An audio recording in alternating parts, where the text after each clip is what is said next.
சாயங்கால நேரத்தில் இன்னொரு முக்கியமான ஒரு செய்தி நான் எடுக்கிறேன். கர்த்தர் வழி நடத்துகிற பிரகாரமாக இப்பொழுது உங்கள் பைபிளில் டேக் யூர் பைபிள்ஸ், ஆதியாகமும் தேவனாகிய கர்த்தர்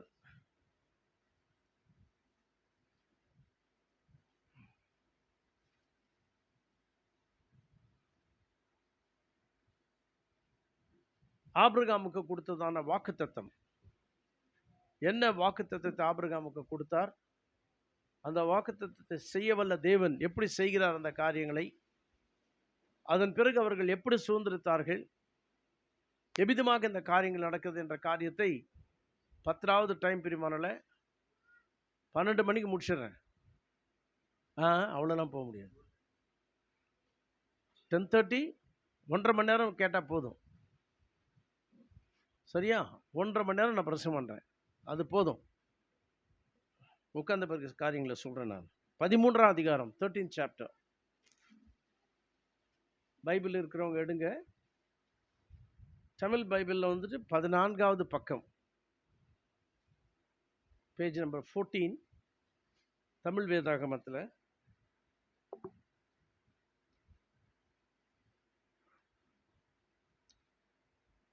14ஆம் வசனத்தில் இருந்து 18 வரையில் நான் வாசிக்கிறேன். யாரும் வாசிக்காதீங்க, எப்போவுமே வாசிங்கன்னு சொன்னால் தான் வாசிக்கணும்.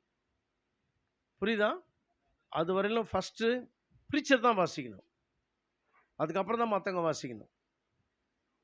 இதெல்லாம் ஒரு ஒழுங்கு. இதெல்லாம் கடன்னு எடுத்துட்டு வாசிடக்கூடாது.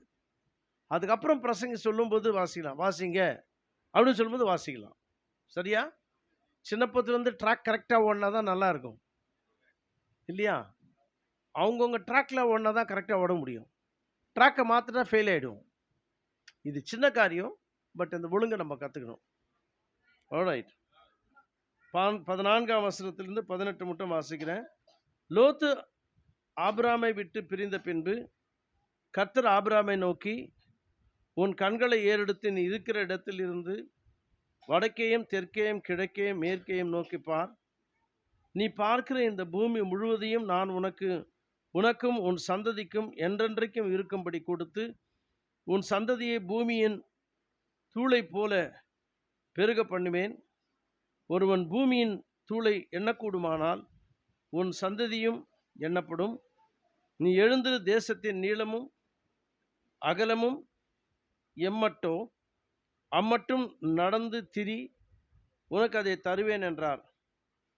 அப்பொழுது ஆபிரகாம் கூடாரத்தை பெயர்த்து கொண்டு போய் எப்ரோனில் இருக்கும் மம்ரேயின் சமபூமியில் சேர்ந்து குடியிருந்து அங்கே கர்த்தருக்கு ஒரு பலிபீடத்தை கட்டினான்.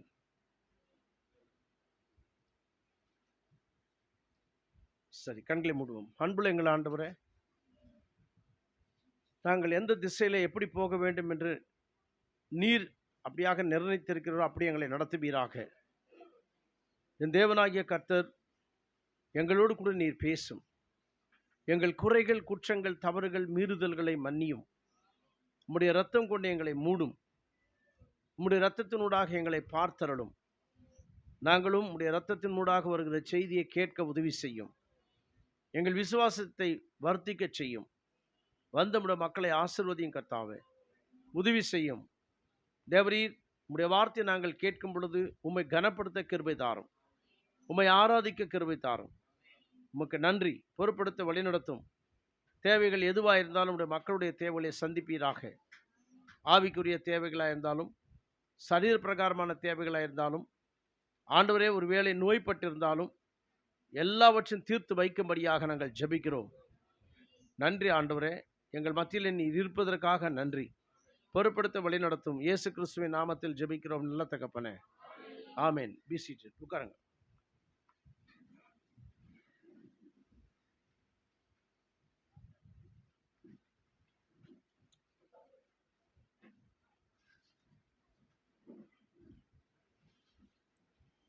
All right.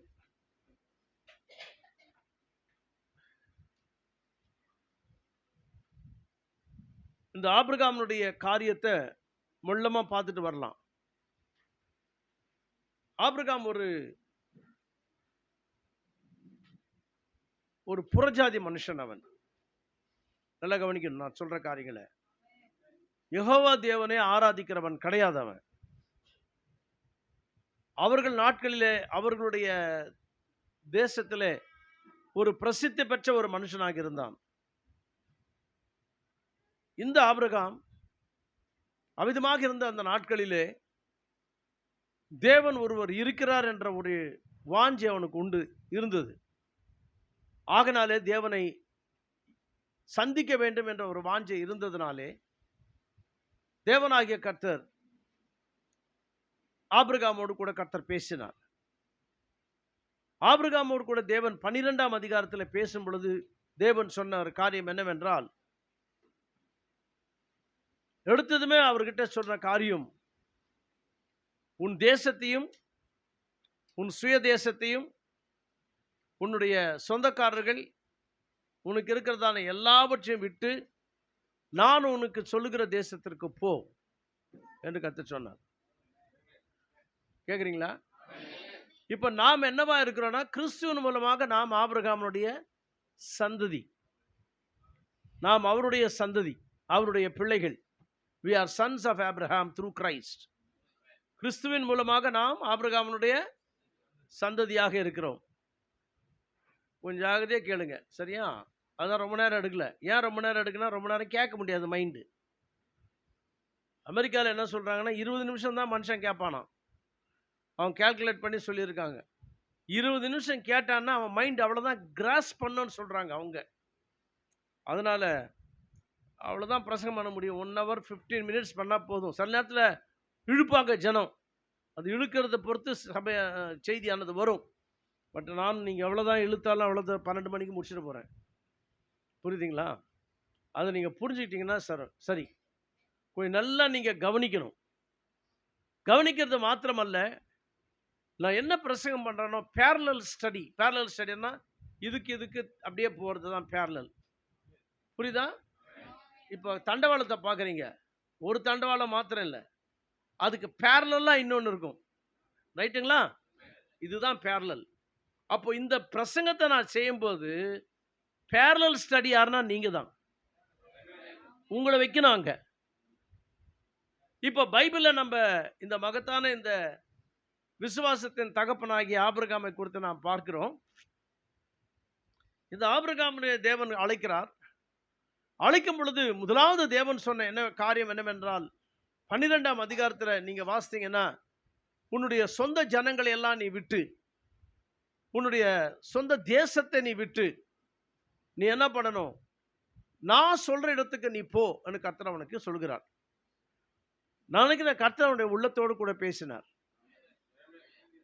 ஆபிரகாம் விசுவாசத்தோடு கூட, that's a revelation of God. தேவன் அவனுக்கு ஒரு வெளிப்பாட்டை கொடுத்தார். அவனை உன் இடத்தை விட்டு நீ போனு.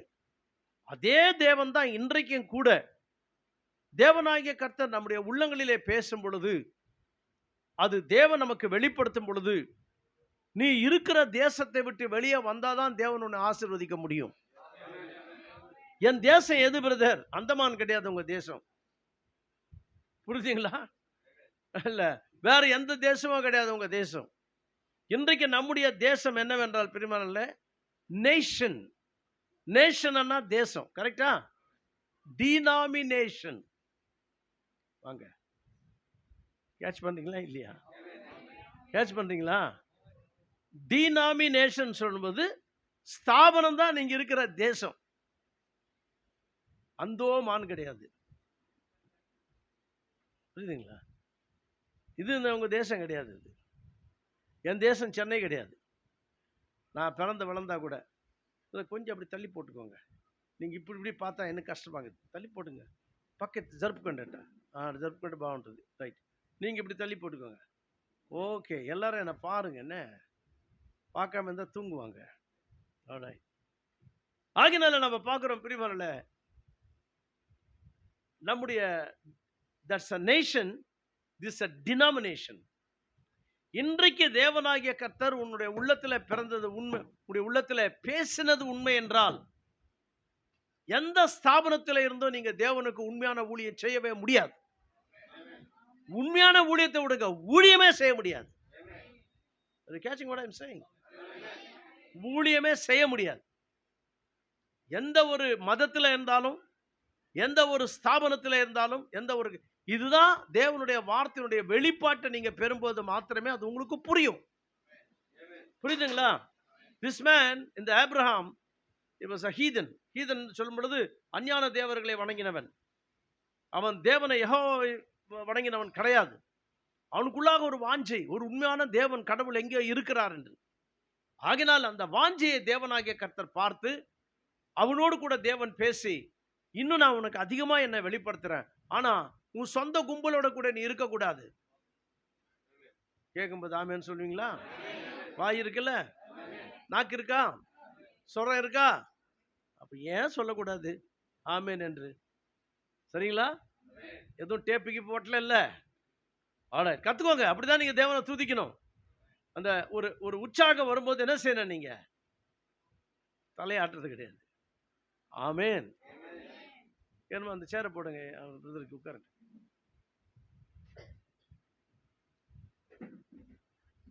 பக்கத்தில் போடுங்க. ஆல்ரைட், உட்காரு, ரெண்டு அப்படியே உட்காருங்க.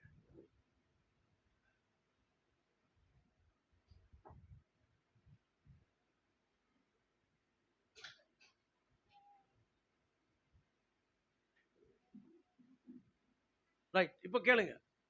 ஆகினால நம்ம பார்க்கிறோம் பெரியமனே, தேவனாகிய கர்த்தர் இந்த ஆபிரகாம் அழைத்ததை நம்ம பார்க்கிறோம். தேவனாகிய கர்த்தர் உண்மையிலேயே உன்னை அழைத்தது உன் உள்ளத்தோடு கூட ரொம்ப பேர் சொல்லுவாங்க, தேவன் எனக்கு சொப்பனத்துல பேசினார். சொப்பனம் வருதுங்களா உங்களுக்கு? வருதா? ட்ரீம்ஸ் எல்லாம் பாக்குறீங்களா? சில பேருக்கு ட்ரீம்ஸே வராது. அது ஒரு சில பேர் அது மாதிரி, அவங்களுக்கு கனவே வராது. வருஷத்துல ஒரு கனவு வந்தா அதிகம். ஆனா ட்ரீம்ஸை குறித்து படிக்கும்போது ஒரு நாளைக்கு ஒரு மனுஷனுக்கு 3 ட்ரீம் வரும். 3 கனவுல வஸ்தை. 3 முதல் 2 மறந்துடுவீங்க, 3ஆவது தான் ஞாபகம் இருக்கும். இதெல்லாம் நான் ஸ்டடி பண்ணேன் நான். முதல் 2 கனவை நீ என்ன பண்ணிட்டீங்க, மறந்துடுவீங்க. 3ஆவது கனவு வரும். அப்போ அதை கரெக்டா பிரதர், கனவு மேல எப்பவுமே விசுவாசத்தை வைக்காதீங்க. புரியுதுங்களா? தொல்லையின் திரட்சியினாலே சொப்பனம் வரும். தொல்லையின் திரட்சியான அர்த்தம் என்ன தெரியுங்களா? இந்த மச் பிசினஸ் இங்கிலீஷ்ல போட்டிருக்காங்க. பிசினஸ்னா வேலை, அதிகமான வேலை செய்யறதுனால எந்த வேலை செய்றீங்களோ அதுவே உங்களுக்கு நைட்ல என்னவா வரும்? சொப்பனமா வரும். எந்த வேலை ரொம்ப அதிகமாக செய்யுது அதான் பிசினஸ். நீங்க எங்க வேலை செஞ்சாலும் சரி அதுவே வரும். அது பண்ற மாதிரி, இது பண்ற மாதிரி, மளிகை கடை வச்சிருந்தா மளிகை கடையே வரும். யாரோ ஒருத்தவங்க சண்டை போடுற மாதிரி வரும். எந்த கடை வச்சா அந்த அந்த சொப்பனம் வரும். புரியுதுங்களா? இல்ல நீ வேற எங்கன்னா ஃபேக்டரியில வேலை செஞ்சோம்னா குய்யே மிஷின் ஓடுற சவுண்ட் வரும். அதெல்லாம் மனசுல இருக்கிறது தான் உனக்கு தொல்லையின் திரட்சி என்னாங்க. தொல்லை கிடையாது, அது வேலையின் திரட்சி. வேலை செய்யறதுனால அந்த வேலையினுடைய காரியங்கள் உனக்கு சொப்பனமாக வரும். So don't take it. அதெல்லாம் ட்ரீம்ஸ் எல்லாம் ரொம்ப எடுக்காதீங்க. அப்படியே, அதாவது ஆவிக்குரிய ட்ரீம்ஸ் வரும், நான் இல்லைன்னு சொல்ல வரல.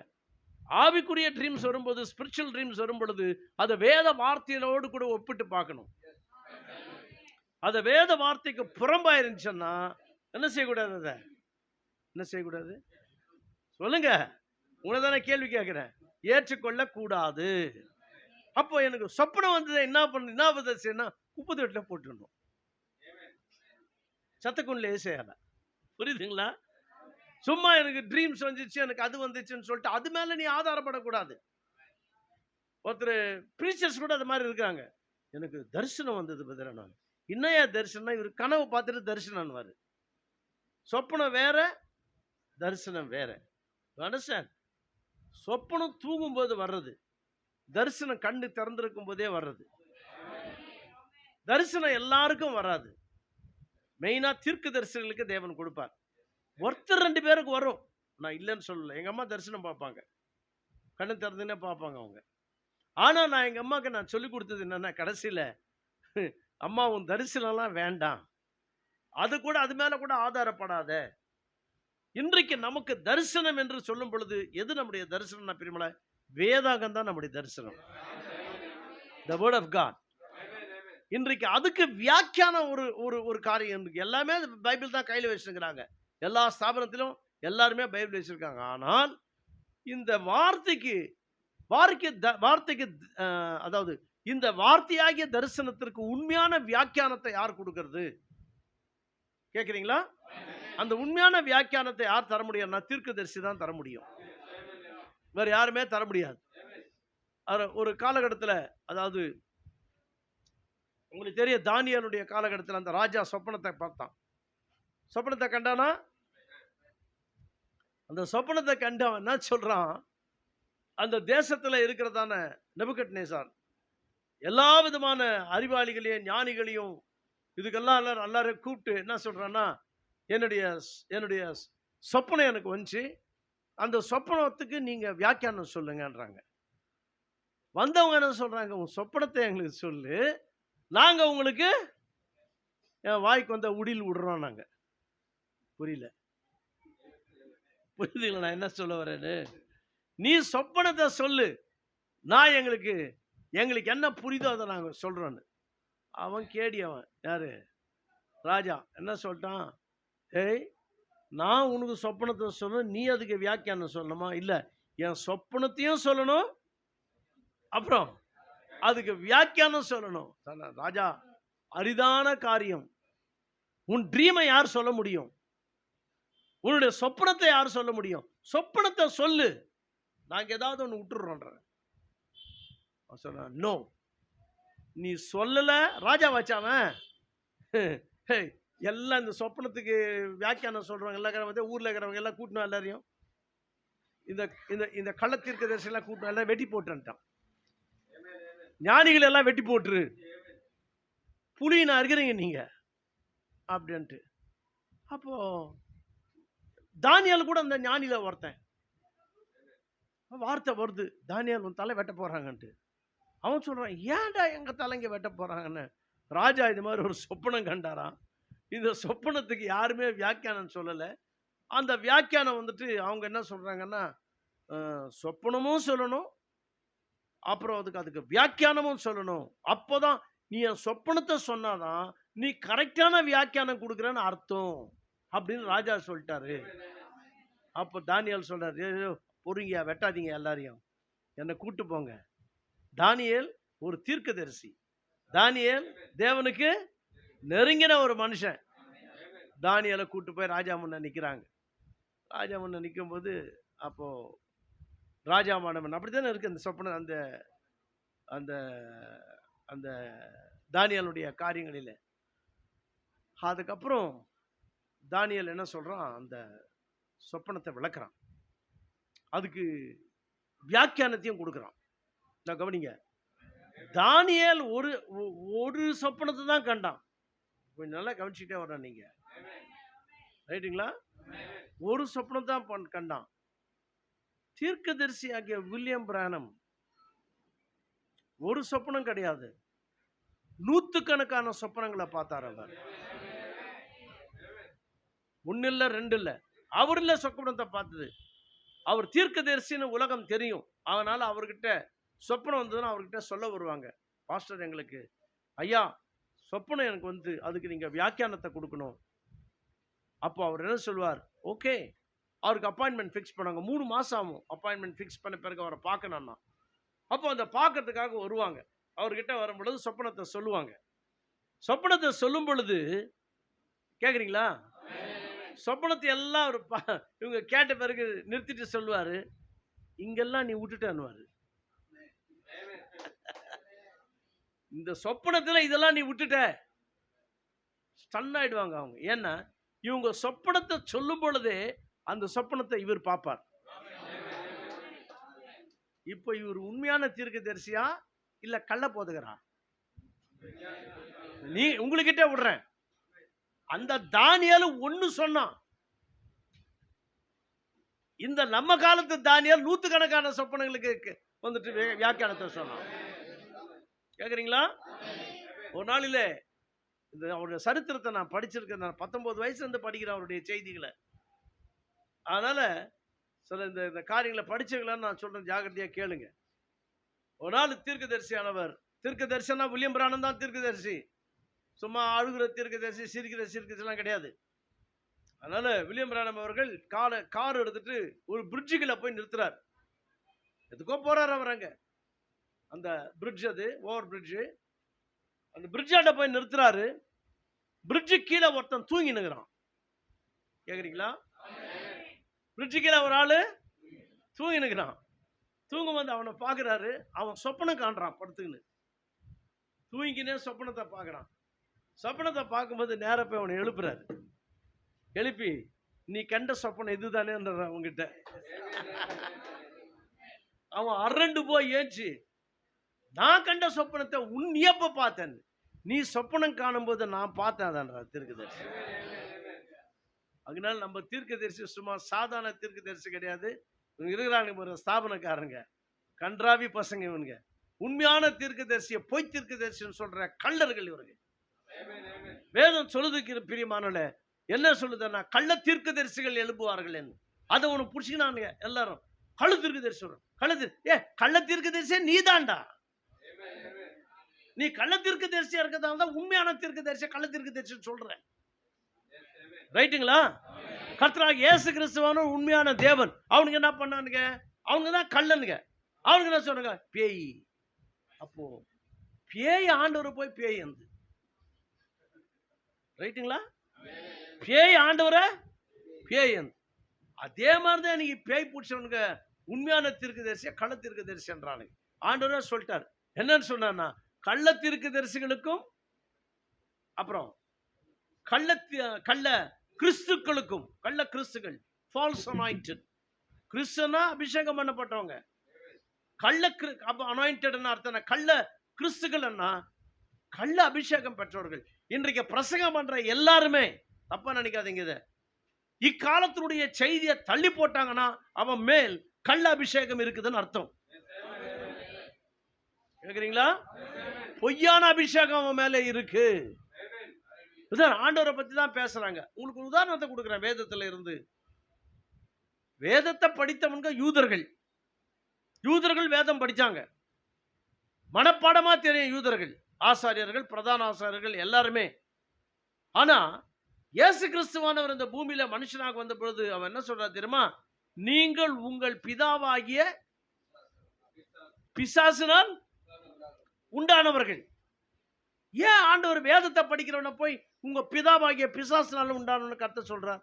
அவன் பைபிள் படிக்கிறவன், அவன் ஒரு அஞ்ஞானி கிடையாது. அவன், புரியுதுங்களா? அவன் விக்கிர ஆராதனை பண்றவன் கிடையாது. அவன் பைபிளை படிச்சு மனப்பாடமா படிக்கிறவனை பார்த்து சொல்றாரு. அப்போ இயேசு கிறிஸ்து யாருன்னா, நல்லா கவனிங்க, he is a rubbing stone. Rubbing ஸ்டோன்னா அர்த்தம் என்ன? உரசுகிறதான கல். அவர், ரைட்டுங்களா? உரசுகிற கல்லுன்னா அர்த்தம் என்ன கேக்குறீங்களா? அப்புறம் கேட்டுக்கிட்டே இருக்கணும், இல்லைன்னு நீங்க தூங்கிடுவீங்க. புரியுதா இல்லையா? உரசுகிற கல் அவர். என்னது உரசுகிற கல்? நிறைய பேர் நீங்கள்லாம் வந்துட்டு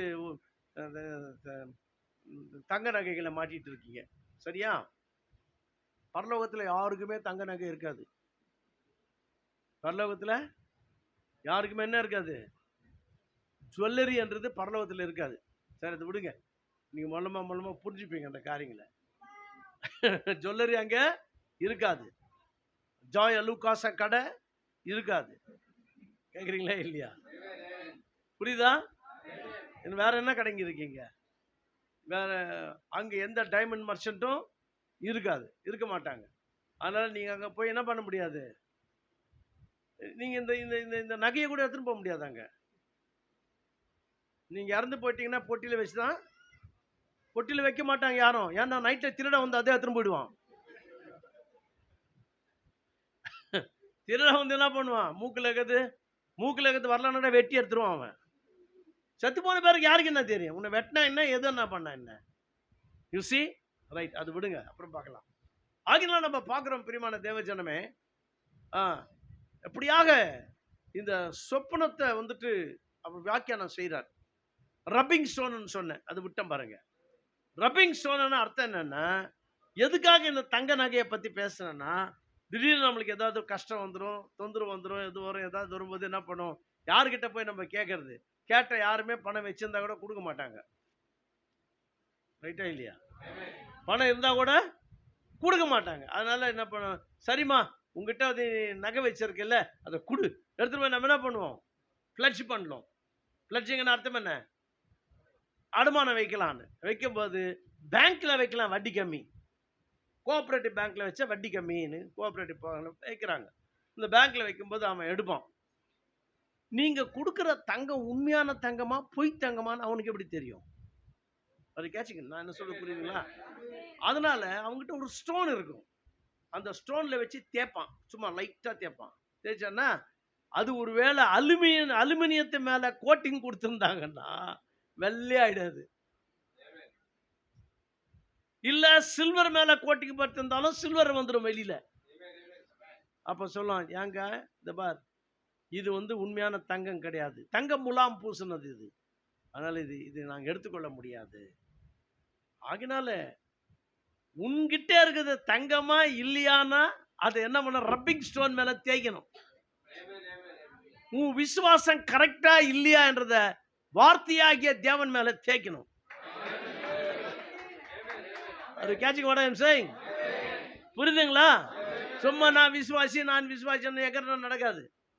வார்த்தையோட நீ அதை உராசும் பொழுது, வார்த்தையோட கூட நீ ஒத்து போறியா, வார்த்தைக்கு உன் ஜீவியம் ஒத்து போதா?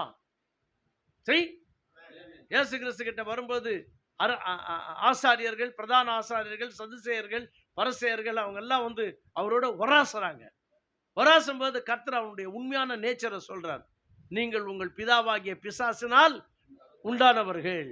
அது கேட்சிங். நீ உன்னுடைய பிதாவாகிய பிசாசு. அவன் பைபிள் படிக்கிறவன், பைபிள் படிக்கிறவனை தான் கர்த்தர் சொன்னார். முதலாவது வருகையில பைபிள் படிக்கிறவனை கர்த்தர் சொன்னார்னா, இரண்டாவது வருகையில இருக்கிறவனை கர்த்தர் என்ன சொல்லுவார்? அன்றைக்கு கொஞ்சம் பேர் தான் இயேசு கிறிஸ்து இனம் கண்டு கொண்டார்கள். இன்னைக்கு லட்சக்கணக்கில் கோடிக்கணக்கில் ஏசப்பா ஏசப்பான்னு சொல்லி இருக்கிறாங்க. Are you truly worshipping God? உண்மையிலே தேவன் ஆராதிக்கிறியா? உன் ஆராதனை வீண் ஆராதனை இருக்கும் பட்சத்தில் என்ன செய்வீங்க? வீண் ஆராதனை உனக்கு தெரியுமா? நீங்க வீண் ஆராதனை பண்றீங்கன்னு சொல்லிட்டு, ஆம் பிரியமானவர்களே, நாம் உண்மையான ஆராதனை செய்கிறோமா, வீணான ஆராதனை செய்கிறோமா என்பதை இந்த கடைசி நாட்களிலே மனவாட்டிக்கு எடுத்து உரைக்கும்படியாகத்தான், எடுத்து சொல்லும்படியாகத்தான் தேவனாகிய கர்த்தர் ஒரு உண்மையான தீர்க்கதரிசியை அனுப்பினா. புரியுதுங்களா? இப்போ உங்களுக்கு ஒரு கேள்வி வரும், வில்லியம் பிரானம் உண்மையான தீர்க்கதரிசி எப்படி சொல்றீங்க நீங்க? அவருடைய பிரசங்கத்தை படிங்க, வேதத்தை கையில வச்சுக்கோங்க, வேதத்தோட ஒத்து பாருங்க, இதனுடைய வியாக்கியானம் இதுல பொருந்துதான்னு பாருங்க. இந்த வியாக்கியானமானது வேதத்துக்கு சரியான வியாக்கியானத்தை அவர் கொடுத்தாருன்னா, you are a duty bound. அர்த்தம் என்னன்னா, அதை ஏற்றுக்கொள்வதற்கு நீங்க கடமைப்பட்டிருக்கீங்க. அது எவ்வளவு கஷ்டமா இருந்தாலும். தீர்க்கதரிசிகள்லாம் எப்ப மாலிஷ் போடுறவங்க கிடையாது. அவங்க என்னது மாலிஷ்னா புரியுதா? என்ன மாலிஷ்னா என்ன சொல்லுவாங்க தமிழ்ல? அது நம்ம என்ன செஞ்சாலும் ஓகேம்மா, okay Naina, it's all right, பரவாயில்ல, நீ என்னன்னா பண்ணு, சர்ச்சுக்கு தசமாக கொடுத்துரு, அது கிடையாது அவங்க. புரியுதா? எவ்வளவு பணத்தை கொடுக்குறாலும் தப்பு செஞ்சா தப்புன்னு தான் சொல்லுவாங்க அவங்க. ஒரு நாள்ல வில்லியம் பிரானம் அவர்களுக்கு ஹீலிங் கேம்பெயின் நடக்குது. ஹீலிங் கேம்பெயின் அர்த்தம் என்னன்னா, சுகமளிக்கும் கூட்டத்தில் நடக்கும்போது அவர் ஜபம் பண்ணி ஒரு அம்மாக்கு ஹீலிங் நடக்குது. கேன்சர், செத்து போற மாதிரி இருக்கிற பொம்பளைக்கு கேன்சர் சுகமாகுது. அந்த அம்மா ஒரு மகா பெரிய கோடீஸ்வரனுடைய மனைவி. நேரம் வீட்டுக்கு போகுது. வீட்டுக்கு போய் அவங்க புருஷன்கிட்ட சொல்லுது, ஏங்க நான் ஹீல் ஆயிட்டேன், கேன்சர்ல இருந்து தேவன் எனக்கு ஹீலிங்க கொடுத்தார். அந்த பாஸ்டருக்கு ஒரு என்ன சொன்ன, நீங்க ஏதாவது ஒரு காணிக்க கொடுக்கணும். ஓ, உனக்கு ஹீலிங் நடந்ததா? ஆமா, ஹீலிங் நடந்தது. அப்போ அவர் என்ன பண்றாருன்னா, $1 million செக் போட்டு கொடுக்குறாரு. $1 million எவ்வளவு தெரியுங்களா?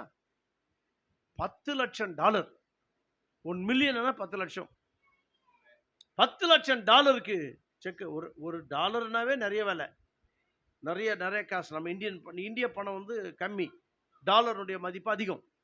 $10 லட்சம் செக் போட்டு கொடுத்ததுமே அவங்க 2 பேர் ரெப்ரசன்டேட்டிவ்ஸ் அதை எடுத்துட்டு நேரம் அவருடைய ரூமுக்கு வராங்க, கட்டுறாங்க. அவர் வில்லியம் பிரானம் வெளியே வர்றார். எஸ், வாட் யூ வாண்ட் என்றார். ஐயா ரெவரண்ட் அவர்களே, எங்களுடைய முதலாளி உங்களுக்கு இந்த செக்கை கொடுக்க சொன்னார்னு சொல்லிட்டு இந்த கொடுப்பாங்க. எதுக்கு இந்த செக்குன்னு கேட்கிறார் அவர். அவர் வாங்கிக்கல. எதுக்கு இந்த செக்குன்னு? எங்க முதலாளியுடைய மனைவிக்கு நீங்க ஜெபம் பண்ணதுனால கேன்சர் சுகமாச்சு, அதுக்காக காணிக்கையா $10,00,000 செக் உங்களுக்கு கொடுத்துருக்காருன்னு சொல்லும்போது, அந்த $10,00,000 கையில வாங்கி அவர் சொல்றார், உங்க உங்க உங்க எஜமானுடைய மனைவிக்கு நான் சுகத்தை கொடுக்கல, நான் ஜெபந்தான் பண்ணேன், சுகத்தை கொடுத்தது ஆண்டவர். ஆண்டவர் சுகத்தை கொடுத்தார், கிழிச்சு அப்படியே கொடுத்துட்டார் அவங்க கிட்ட. நீங்க கிழிச்சு அப்படியே கொடுத்துட்டார். இன்னைக்கு நம்பாளுங்கிட்ட கொடுத்துருந்தாங்கன்னா என்ன சொல்லுவாங்க, சினிமா இயேசு அழைக்கிறார், கர்த்தர் செக்கு கொடுத்துட்டார் இல்லைங்க. காருண்யா கட்ட $10,00,000 ஐயா கொடுத்தார். இது யார் கொடுக்க சொன்னது? ஆண்டவர் கொடுத்தார். சரி, ஆண்டவர் எவ்வளவு நல்லவர் பாருங்க சொல்லிட்டு நீங்களும் $10,00,000 கொடுங்க. புரியுதுங்களா? உண்மையான ஊழியக்கார பணத்தை கறக்கிறவன் கிடையாது. புரியுதுங்களா? ஒரு உண்மையான ஊழியக்காரன் துட்டு கொடு துட்டு கொடு துட்டு கொடு துட்டு கொடுன்னு கேட்டானாவே நீங்க நினைச்சுக்கலாம், இவன் மேல இன்னமும் இருக்குதுடான்ட்டு. அவன் மேல ஏதோ இருக்குது. பிரியமானவர்களே, எங்க மூப்பர் உட்காந்துருக்கிறவர் கேளுங்க, நானா சொல்லிக்கூடாது, எனக்கு நானே தம்பட்டு அடிக்க கூடாது. சர்ச்சில் தசமபாகத்தை பத்தி பேசுறதே கிடையாது. நான் என்னைக்கோ ஒரு நாள் பேசணும், என்னைக்கோ ஒரு நாள் பேசுவேன். ஒருத்தர் கேட்டார், சபைக்கு வந்து 3 வருஷம் ஆன பிறகு அந்த தம்பி வந்தார் என்கிட்ட, பாஸ்டர் அவர் என்னது ஏசியா கிடையாது, என்ன சொல்லுவாங்க, எம்பிஏ சர்ச்சிலிருந்து நான் வந்திருக்கேன். நான் 3 வருஷம் ஆச்சு சர்ச்சுக்கு வந்து, ஒரு தடவை கூட நீங்க வந்து தசமபாகத்தை பத்தி பேசலையே. என் தசமபாகம்லாம் அப்படியே எடுத்து வச்சிருக்கேன், நான் என்ன பண்ணணும்னு எனக்கு தெரியல. இல்லப்பா நான் சொல்றேன் தசமபாகம் என்ன பண்ணணும்ட்டு. அப்புறம் அங்க விவரிச்சு சொன்னேன். இப்ப நான் உங்களுக்கு சொல்றேன், கேக்குறீங்களா? எந்த ஒரு வேலை செஞ்சாலும் சம்பாதிச்சாலும் லாபத்துல 10வது பாகம், 10வது பாகம் எவ்வளவு கணக்கு தெரியுமா? தசமம். தசமம்னா 10வது பாகம். 100 ரூபாய் சம்பாதிச்சீங்கன்னா 10 ரூபாய் என்ன பண்ணணும்? அது பாஸ்டர் கிடையாது, ஆண்டவருக்கு. அது ஆனா ஆண்டவருக்கு எப்படி கொடுப்பீங்கன்னா, ஆண்டவருடைய ஊழியம் செய்யற பாஸ்டருக்கு போனோம். அது ரைட்டுங்களா? ஆண்டவருடைய ஊழியம் செய்யற பாஸ்டர் தான் அதுல சாப்பிடணும், அவருடைய வேலைக்கு, அவருடைய காரியங்களுக்கு. சரிங்களா? அது மாத்திரம் இல்லாம காணிக்க போடணும். காணிக்க வேற, அது தனி, உங்க விருப்பம். காணிக்க எவ்வளவுனா போடலாம். 10% அங்க பாஸ்டர் கிட்ட அது நீங்க கொடுக்கணும். அது எப்படின்னா கொடுக்கலாம். இப்ப சின்ன சபை நீங்க கையில கொடுக்குறீங்க, நான் அப்படி கத்து கொடுக்கலாங்க. கவர் போட்டுட்டு கவர்ல வந்து முத்திரை அடிச்சிருக்கும், அதுல வந்துட்டு தசம பாகம், கீழே வந்து மற்றவை, மேல பேர் எழுதுறது. ஸோ அவங்க பேர் எழுதிடணும். அவங்க மேல பேர் எழுதி டிக் அடிப்பாங்க. மற்றவை சொல்லும் பொழுது எழுதுறது ஆஃபரிங்கா இருக்கலாம், காணிக்கையா இருக்கலாம், இல்ல கீழே எழுதுவாங்க ஃபார் எலக்ட்ரிசிட்டி. ஏன்னா எங்களுக்கு எக்கச்சக்கம் எலக்ட்ரிசிட்டி கரண்ட் ஆகுது. சராசரியா ஒரு மாசத்துக்கு 25,000 ரூபாய் ஆகுது எங்களுக்கு. சராசரியா ஆவரேஜா 25,000 rupees எவ்ரி மந்த். அவ்வளோ கட்டணம் என்ன பண்றதுனால சொல்லி கொடுத்தேன் நான் அவங்களுக்கு. இவ்வளோ கரண்ட் பே பண்றதுன்னா சபை மேல விழுது. இவங்க போடுவாங்க. அவங்க என்ன பண்ணுவாங்க, சில பேர் 500 ரூபாய் கொடுப்பாங்க, சில பேர் 1000 ரூபாய் கொடுப்பாங்க, அப்படி போடுவாங்க. அப்போ அந்த எழுதி வர எலக்ட்ரிசிட்டின்னு எழுதுவாங்க. சில பேர் விடோஸ், விடோ அர்த்தம் என்ன? விதவைகள்.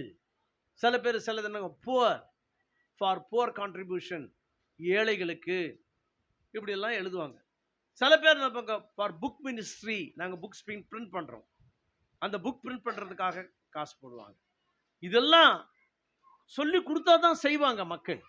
தெரியாது, செய்யணும்னு வாஞ்சே இருக்கும், ஆனா செய்ய மாட்டாங்க, அவனுக்கு தெரியாது அவனுக்கு. அப்புறம் அந்த மாதிரி சொன்ன பிறகு அவர் என்ன பண்ணாரு, 3 வருஷமா சேர்த்து இந்த எல்லா தசமபாகத்தையும் கையில கொடுத்துட்டு, எங்க எம்பிஏல அப்படி கிடையாது, மெட்ராஸ் பெண்டிகாஸ்டல் அசெம்பிளி, அது எங்க எம்பிஏல அப்படி கிடையாது பாஸ்டர், வாரம் வாரம் சொல்லுவாங்க, என்னன்னு, தசமபாகம் கொடு, தசமபாகம் கொடு, காணிக்க கொடு, தசமபாகம். நீ 3 வருஷமா ஒரு தடவை கூட சொல்லலையே. அப்படின்னு சொல்ல வேண்டிய அவசியம் இல்லப்பா.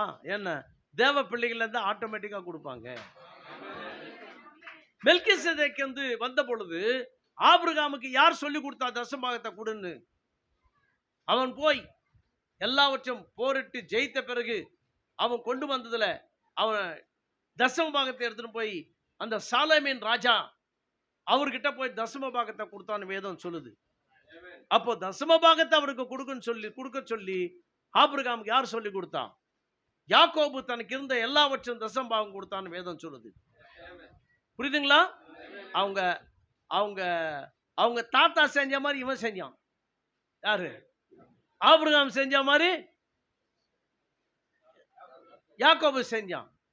நம்ம அப்பா ஆபிரகாம் தானே, நீங்க உங்க மகன் தானே, கிறிஸ்துவின் மூலமாக ஆபிரகாம் சந்ததி தானே நீங்க. அப்ப நீங்க செய்ய மாட்டீங்களா? ஆபிரகாம் செஞ்சான் இல்ல. யூஸ்வலா பாஸ்டருங்க இது எடுக்க மாட்டாங்க, சபையில சொல்ல மாட்டாங்க. ஏன் சொல்ல மாட்டாங்கன்னா, வந்தவங்க எல்லாம் தப்பா நினைப்பாங்க. பிரதர் இவரும் கூட என்ன சொல்றாரு, தசமாக கூட தசமாக சொல்ற பெந்த கோஸ்டில தான் எங்களை இது மாதிரி கேட்டு கேட்டு கேட்டு இது பண்ணிட்டாங்கன்ட்டு சொல்ல மாட்டாங்க. வெளியிலேருந்து வர்ற பாஸ்டர் தான் சொல்லணும் இந்த காரியத்தை. புரியுதுங்களா பிரதர்? எங்க புருஷன் சம்பாதிக்கிறாரு, நானும் சம்பாதிக்கிறேன், அவர் மாத்திரம் தசம்பாகம் கொடுத்தா போதுமா? ஏன் நீ சம்பாதிக்கல? உனக்கு வருது காசு இல்லை, காசு தானே. ஒருத்தர் சொன்னாரு வாடகையில கூட கொடுக்கணுமான்னு. வாடகையிலையும் கொடுக்கணும், சம்பாதியத்திலையும் கொடுக்கணும், எல்லாத்திலும். பிரதர் அப்படி எல்லாமே கொடுத்தாங்கன்னா எங்க பாஸ்டர் பணக்கார ஆயிட்டு கோடீஸ்வரர். உனக்கே அதை பத்தி உனக்கு தேவையில்லாத காரியம். சரிங்களா? உனக்கு தேவையில்லை, அது கொடு. நீ அங்க கொடுக்க வேண்டியது உன் கடமை, கொடு. அது 1000 பிரச்சனை இருக்கும் அவருக்கு, பல காரியங்கள் இருக்கும். சபை பெருசாக பெருசாக பெருசாக பெருசாக பல காரியங்கள் செய்ய வேண்டியதா இருக்கும். தசமாக கொடுத்தாலும் எல்லாத்தையும் தூக்கிட்டு ஜோபில போட்டுக்கிறது கிடையாது. இந்த உண்மையான ஊழியக்காரன் தீர்க்கதரிசியானவர் எவ்வளோ செலவு பண்ணார். சபைக்கு கொடுத்தார், ஏழைங்களுக்கு கொடுத்தார், விதவைங்களுக்கு கொடுத்தார், ஊழியக்காரங்களுக்கு கொடுத்தார். அவர் சொல்றார் 90% அது ஊழியத்துக்கே நான் கொடுக்கிறேன்.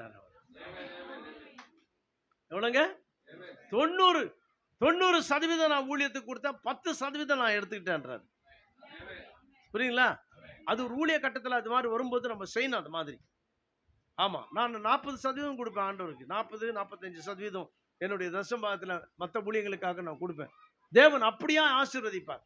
வேதம் சொல்கிறது, மல்கியாவின் புத்தகத்தில் தேவன் சொல்கிறார், உன் வீடு கொள்ளாத போக மட்டும் நான் உன்னை ஆசீர்வதிக்க மாட்டேனோ இல்லையோ என்று நீ என்னை சோதித்துப்பார். உன் தேவனாகிய கர்த்தரை நீ சோதனை செய்யாதிருப்பாயாக கட்டளை. ஆனா இங்க சொல்றார் ஆண்டவர், என்னை சோதித்துப்பார். நான் உன்னை ஆசீர்வதிக்கிறேனா இல்லையா நீ என்னை சோதித்துப்பார். புரியுதுங்களா? நீங்க கொடுங்க. நேற்று நான் சொன்ன சினிமா கதை சொன்னேன்னா, ₹1 போட்டா ₹2 கொடுத்தாரு எனக்கு. நான் ஸ்தாபனத்தில் இருக்கும்போது அது மாதிரி செஞ்சேன். புரியுதா பிரியமானவர்களே? நீங்க தேவனை சோதித்து பாருங்க. சோதனை செய்யறதுக்கு அவர் உண்மை உள்ளவர். அவர் வார்த்தையிலிருந்து பின்வாங்கவே மாட்டார். அவர் இந்த இந்த இந்த இந்த புண்ணிய புருஷர்கள் சொல்லலாம். இவங்க எல்லாரையும், ஆபிரகாம, யாக்கோப, ஈசாக்க, இவங்கள புண்ணிய புருஷர்கள். இந்த மகத்தான இந்த புண்ணிய புருஷர்கள் எல்லாருமே தசம பாகத்தை கர்த்தர்கிட்ட கொடுத்தாங்க. ஐ மீன் மெல்கிசேதேக்கு கிட்ட கொடுத்ததா நம்ம எழுதுறோம். யாக்கோபு தசம பாகத்தை கொடுத்தான்னு வேதம் சொல்லுது. நாமும் கூட பிரியமான தேவஜனமே, யாருக்கு கொடுக்கணும் யாருக்கு கொடுக்க கூடாதுன்னு நமக்கு தெரியாத நேரத்தில் தேவனாகிய கர்த்தர் தீர்க்கதரிசியை அனுப்பி ஒரு ஒழுக்கத்தை கொண்டு வருகிறார். இந்த ஒழுக்கம் என்னவென்றால், உங்களுடைய சபை போதகர் இடத்துல நீங்க கொடுக்கணும். புரியுதுங்களா? சம்பாதிக்கணும், எவ்வளவு சம்பாதிச்சாலும் சரி. எனக்கு வர்றதே ₹500 பிரதர், ₹500 ₹50 எடுத்துரு. அப்ப நாங்கெல்லாம் என்ன சாப்பிடுவோம் பிரதர்? நீ கவலையே படாத, தேவன் அதை எப்படி ஆசீர்வதிக்கிறாருன்னு பாரு. அதை எப்படி ஆசீர்வதிக்கிறாருன்னு பாருங்க. அதனால கணக்கெல்லாம் போடாத. பாஸ்ட் எவ்வளவு வரும் கணக்கெல்லாம் போடாதுங்க. உன் கணக்கு தேவையில்லை. புரியுதுங்களா பிரியமானவர்களே? நிச்சயமாகவே தேவனாகிய கர்த்தர் உன்னை, மல்கியாவின் புத்தகத்தில் தேவனாகிய கர்த்தர் சொல்கிறார் என்னென்று, தசமபாகங்களும் காணிக்கைகளையும் நீ என்னை என்ன செஞ்சீங்க, வஞ்சித்தீர்கள் என்று சொல்கிறார். 3ஆம் அதிகாரம் வாசிங்க பிரதர். 3ஆம் அதிகாரத்தில் பழைய ஏற்பாட்டில் மனுஷன் தேவனை வஞ்சிக்கலாமா? நீங்களோ என்னை வஞ்சிக்கிறீர்கள். எதிலே உம்மை வஞ்சித்தோம் என்று சொல்கிறீர்கள்? தசம பாகத்திலும் காணிக்கைகளும் தானே. ஐயோ, தசம்பாகம் கொடுக்கலன்னா வேற பயங்கரமான வார்த்தை சொல்றாரு. என்ன நீங்க எத்தனை பேர் சபிக்கப்பட்ட உட்காந்துக்கிறீங்க? தசமபாகம் கொடுக்கலன்னா சபிக்கப்பட்டவன் ஆண்டவர் சொல்றார். சாபக்கேடு வேணுமா நமக்கு? சாபத்துல இருக்கணுமா நம்ம? நீங்கள் சபிக்கப்பட்டவர்கள், என்னை வஞ்சித்தீர்கள். ஆலயம் இதுதான், ஆலயம். ஆகாரத்தை யார் உங்களுக்கு கொடுக்கிறது? பாஸ்டர் தான் கொடுக்கிறார் ஆகாரத்தை, ஆவிக்குரிய ஆகாரத்தை கொடுக்கிறது. உண்டாயிருக்கும்படி தசமபாகங்களை எல்லாம், இதுதான் சாப்பாடு சாப்பிடுற பண்டா சாலை, இதை கொண்டு வாருங்கள். அப்பொழுது வானத்தின் பலகடிகளை திறந்து, அடேங்கப்பா, இடம் கொள்ளாமற் போகமுட்டும், உங்கள் மேல் ஆசீர்வாதத்தை வர்ஷிக்க மாட்டேனோ என்று, அதனாலே என்னை சோதித்து பாருங்கள் என்று எல்லாரும் ஆமென் சொல்லலாமா? சத்தமா சொல்றீங்களா? சொல்றீங்களா? செய்வீங்களா? என் கதையை சொல்றேன் கேளுங்க. எனக்கு 300 ரூபாய் சம்பளம். ஃபர்ஸ்ட் நான் சர்ச்சு வேலைக்கு போனப்போ ஒரு நாளைக்கு 300 ரூபாய் இல்லை, ஒரு மாசத்துக்கு 300 ரூபாய். எப்படிங்க? ஒரு மாசத்துக்கு 300 ரூபாய். ஒரு மாசம்லாம் வேலை செஞ்சா எனக்கு கொடுக்குற சம்பளம் 300 ரூபாய். கரெக்டா 30 ரூபாய் எடுத்தேன். அதுல என் பாஸ்டர் வந்துட்டு வெள்ளைக்காரர் தான் என்னுடைய பாஸ்டர். அவர்கிட்ட எடுத்துமே 30 ரூபாய் கொடுத்தேன். What is this sir? சொன்னேன், இது என்னுடைய தசமபாகம். வாட்? 30 ரூபாய் தான் சார் என்னுடைய தசமபாகம். 300 ரூபாய் அவன் சம்பளம்னாரு. வாட் நான்சென்ஸ் சொன்னேன். புத்தி கட்ட காரியம். 300 ரூபாய் சம்பளம் கொடுப்பானா? எனிஹாவ் கத்திரனை ஆசீர்வாதம் 30 ரூபாய்க்கு ஜோபில் வச்சுனார். ஒன்றும் பேசுறேன், எடுத்து ஜோபில் வச்சுனார். God will bless you, go and tell. ஏன்னா நான் வெள்ளைக்காரர்கிட்ட இருந்தா கூட கையாந்த கூடாதுன்னு ஒரு பெரிய, எனக்கு யாருக்கிட்டையும் போய் கையாந்த கூடாது, இந்த துட்டு கூடாதுன்னு கேட்கக்கூடாது. அதனால தான் போய் நம்ம கம்பெனியில் சேர்ந்தேன். 30 ரூபாய் 300 ரூபாய் சம்பளம். அப்புறம் கத்திர மொள்ள ஆசீர்வதித்தார். சம்பளம் ஆச்சு. அசிஸ்டன்ட் சூப்பர்வைசர்லேருந்து சூப்பர்வைசர் ஆனேன். சூப்பர்வைசர்லேருந்து வந்துட்டு ஷிஃப்ட் இன்சார்ஜ் ஆனேன். ஷிஃப்ட் இன்சார்ஜ் சொல்லும்போது ஒரு ஷிஃப்ட்டுக்கே நான் வந்து இன்சார்ஜ். என்கிட்ட ஒரு 150 பேர் வேலைக்காரங்க இருப்பாங்க, 5 சூப்பர்வைசருங்க இருப்பாங்க. இப்படியெல்லாம் பெரிய ஒரு பதவிக்கு போயிட்டேன். போன பிறகு அவங்க என்ன பண்ணாங்க, கட்சியில் என்னை குஜராத்துக்கு டிரான்ஸ்ஃபர் பண்ணிட்டாங்க. நான் 13 வருஷமாக வேலை செஞ்சுட்டு இருக்கிறேன் அந்த கம்பெனியில். நீ குஜராத்துக்கு போன்ட்டாங்க. அப்போத்தையே நான் 2 சபையை பார்த்துட்டு இருக்கேன், சென்னையிலையும் சூலூர்பேட்டையிலையும். நான் அவங்ககிட்ட சொன்னேன், என்னங்க என்னால் போக முடியாதுங்க, நான் 2 சபையை நான் பார்த்துட்டு இருக்கேன். அவங்களும் கிறிஸ்டியன்ஸ் தான், சிஎஸ்ஏக்காரங்க, அந்த ஓனர்ஸ். சொன்னா அதெல்லாம் நாங்கள் ஒன்றும் செய்ய முடியாது சார், நீ அங்கே போய் ஊழியம் செய்யினாரு. அது நீ சொல்லாத, ஆண்டவர் சொல்லிட்டு நான் போகிறேன். நீ சொல்லக்கூடாது, நீ அங்கே போய் இங்கே போனேன். புரியுது? ஆப்பிரிக்காவுக்கு போக சொன்னாலும் போகிறேன், சைனாவுக்கு போக சொன்னாலும் போகிறேன், இல்லை எங்கே போக சொன்னாலும் போகிறேன். ஆனால் நீ சொல்லாது, அது ஆண்டவர் சொல்லணும். சரி, 1 வாரம் டைம் கொடுக்குறேன், நீ போயிட்டு வானாரு. 1 வாரம் டைம் கொடுக்குறேன், போயிட்டு வாங்க. எனக்கு தெரியும் இவன் எப்படி என்னை அனுப்பி தான் ஆகணும். என் மேலே வந்து ஒரு கண்ணு வச்சிட்டாங்க, எப்படியாவது இவனை தூக்கணுன்ட்டு. அதனால் எதுக்கு இவங்ககிட்ட போய் சண்டை போட்டுக்கிறதுன்னு சொல்லிட்டு அழகாக எழுதி, due to my personal reasons I am resigning my job, thank you very much for giving this ஆப்பர்ச்சுனிட்டின்னு சொல்லிட்டு கடை லெட்டர் எழுதி கீழே யுவர் சின்சியர்லின்னு சொல்லிட்டு சைனை பண்ணி அப்புறம் அதை மடிச்சு ஜோபில் வச்சுன்னு போனேன். போன பிறகு அந்த ஆளுக்கு what I say, what is your decision? இந்த எடுத்துக்கோ என்ன எதை ரெசிக்னேஷன் லெட்டர் கையில் கொடுத்து, வாட் இன்னும் ரிசைன் பண்ணிட்டேன். உங்கள் கம்பெனியே வேணாம், எதுவும் வேணாம், நான் போகிறேன். நான் நீ உண்மையிலேயே ரிசைன் பண்ணுறியான்னு? உண்மை இல்லாமல் எழுதி கொடுத்துக்கிறேன்ல நான். அப்போ அவர் சொன்னார், 3 மாதம் இருங்க அங்கே, அப்போ திரும்பி வந்துடுவேன். நான் சொன்னேன், 3 மாதம் கிடையாது, 3 நாள் கூட இருக்க மாட்டாங்க, 3 மணி நேரம் கூட இருக்க மாட்டேன், 3 மணி நேரம் கூட இருக்க மாட்டேன் நான் சொல்லிட்டு, தேங்க்யூ வெரி மச், நான் போயிட்டு வரேன் சார். அப்போ அவர் சொன்ன, ஒரே வாரத்தில் உனக்கு என்ன செட்டில்மெண்ட் இருக்குதோ எல்லாத்தையும் நான் கொடுத்துறேன். அது மட்டும் அந்த கம்பெனி கொடுத்ததே கிடையாது. எனக்கு மாத்திரம் 1 வீக்கில் உனக்கு எல்லாம் செட்டில்மெண்ட் பண்ண. அவனுக்கு தெரியும் நான் ஊழியக்காரன், அந்த ஆளுக்கு நல்லாவே தெரியும். அதனால் ரிசைன் பண்ணிட்டு நான் வந்துட்டேன். அப்போ வரும்போது என் கூட இருக்கிறவங்க சொன்னாங்க, என்ன சார் நீ ரிசைன் பண்ணிட்டேன் வேலையான்னு. அப்போ தான் இந்த வார்த்தையை சொன்னேன், என் கூட இந்த பையன்கிட்ட, ஜான், வேதம் சொல்லுகிறது கர்த்தர் நிமித்தமாக நீ எதை விடுறியோ நூறத்தனையாக தேவன் தருவார். இம்மையிலே நூறத்தனையாகவும் மறுமையிலே நித்திய ஜீவனையும் தருவார் வேதம் சொல்லுது. புரியுதா?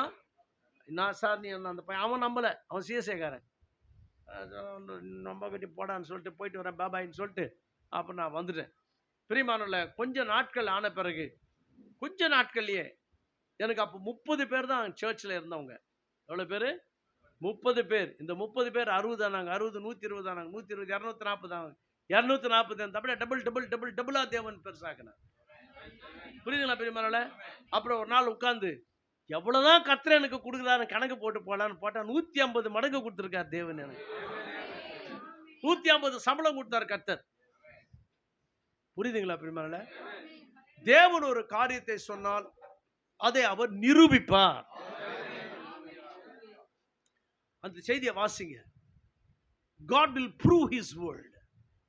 தன்னுடைய வார்த்தையை அவர் நிரூபிப்பார். அப்ப நிரூபிக்கக்கூடிய ஒரு செய்தி, நிரூபிப்பா என்று சொல்லக்கூடிய ஒரு செய்தி நீங்க வாசிக்கணும். அந்த செய்தியை நீங்க ஏத்துக்கணும். சும்மா கண்டபடியெல்லாம் தேவன் கிட்ட போக முடியாது. இன்னைக்கு தேவனாகிய கர்த்தருக்கு தேவை என்ன தெரியுங்களா? முழுமையாய் தன் வார்த்தையை விசுவாசிக்கிறதான ஒரு மனவாட்டி. முழுமையாக. இயேசு கிறிஸ்துவை பின்பற்றவங்களுக்கு துன்பம் கண்டிப்பா இருக்குன்னு சொல்றார் வேத வசனத்துல. இயேசு கிறிஸ்துவை பின்பற்றுனா ஏதோ சபையில போய் உட்கார்றது கிடையாது, ஏதோ ஒரு ஸ்தாபனத்துல உட்கார்றது கிடையாது. தப்பான காரியங்களை ஸ்தாபன பிரசங்கம் பண்ணிட்டு நீ அங்க உட்கார்ந்தீங்கன்னா எப்படி ஆசீர்வாதம் கிடைக்கும்? பெரிய, அதாவது பணத்துல நீங்க அதிகமான பணத்தை சேர்த்துட்டீங்கன்னா that doesn't mean கர்த்தர் உன்னை ஆசீர்வதிக்கிறான்னு அர்த்தம் கிடையாது அது. ஏனென்றால் நேற்று உங்களுக்கு சொன்னேன், அந்த இயேசு கிறிஸ்துவின் இடத்துல வந்த பிறகு உனக்கு இருக்கிறதுல விற்று ஏழைகளுக்கு கொடுத்து என்னை பின்பற்றுவான்னு சொல்லும்போது அவன் திரளான ஆஸ்தி உடையவனா என்ன பண்ணிட்டானா, அவன்ட்டு ரொம்ப மன துக்கமாயிட்டு போயிட்டான். போனவன் சக்சஸ்ஃபுல் பிசினஸ் மேன் ஆகி அருமையான அவனோட நிலங்களை எல்லாம் விளைவிச்சு பெரிய அக்ரிகல்ச்சரிஸ்ட் ஆயிட்டு அவன் சொன்னான், ஆஹா என்ன மாதிரி பம்பர் கிராப் இது, நான் பெரிய பெரிய கொட்டைகளை கட்டுவேன். ரொம்ப சம்பாதிச்சிட்டான்.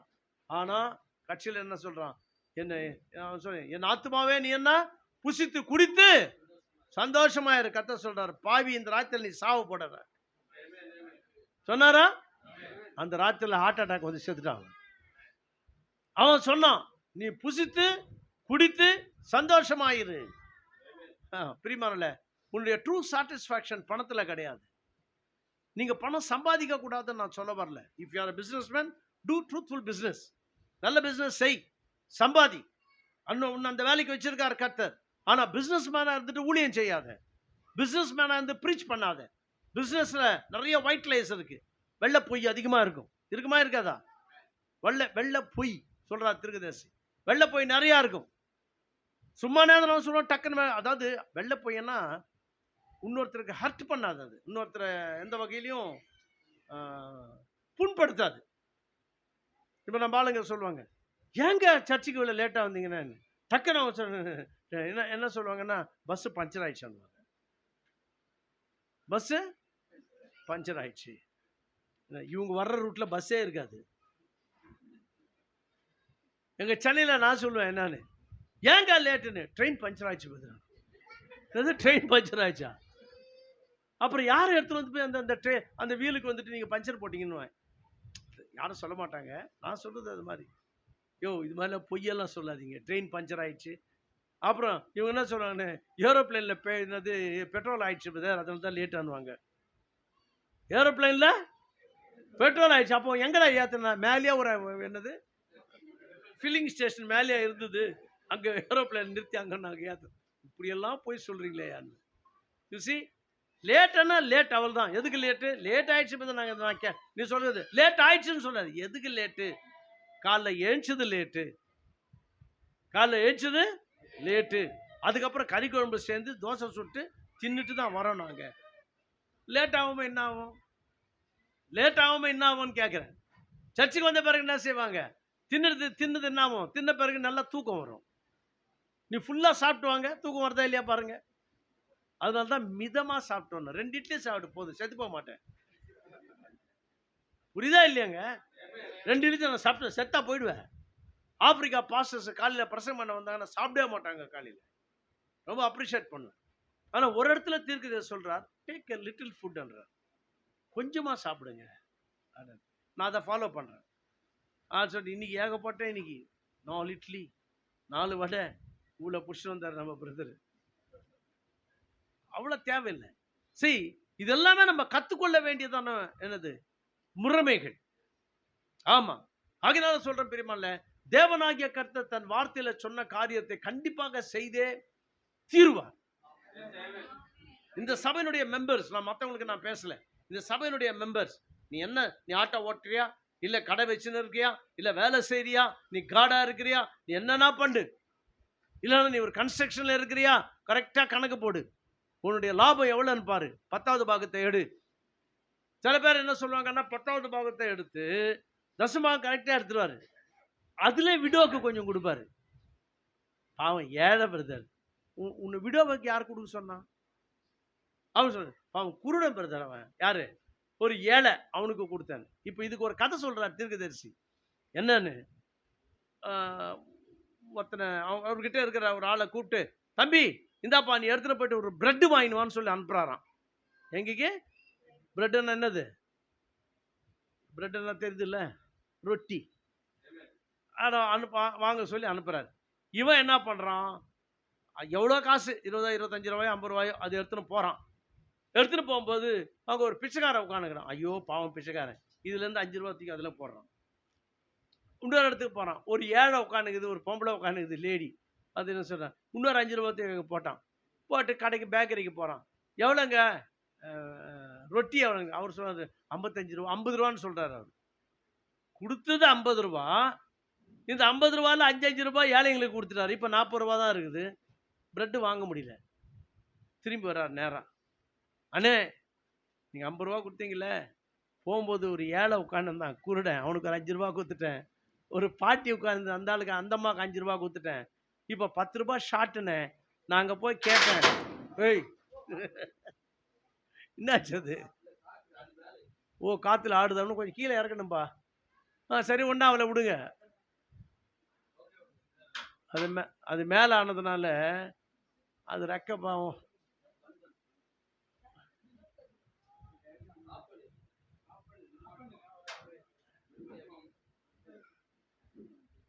ரெக்க முடம் ஆயிடுச்சு, அதுக்கு பெண்டு. சரி விடுங்க, அதை மாத்திரம் ஆஃப் பண்ணுங்க, கொஞ்சம் கீழே இறக்கி விடுங்க எல்லாத்தையுமே.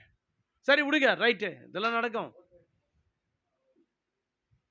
ஆஃப் ஆயிடுச்சு, ஆஃப் ஆயிடுச்சு, ஆஃப் ஆயிடுச்சா? ஓடுதா?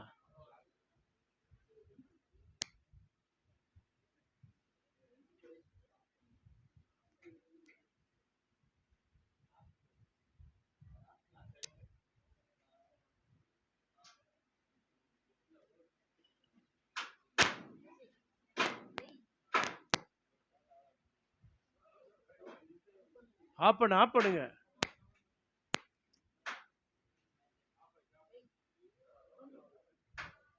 ஆஃப் ஆயிடுச்சுப்பா.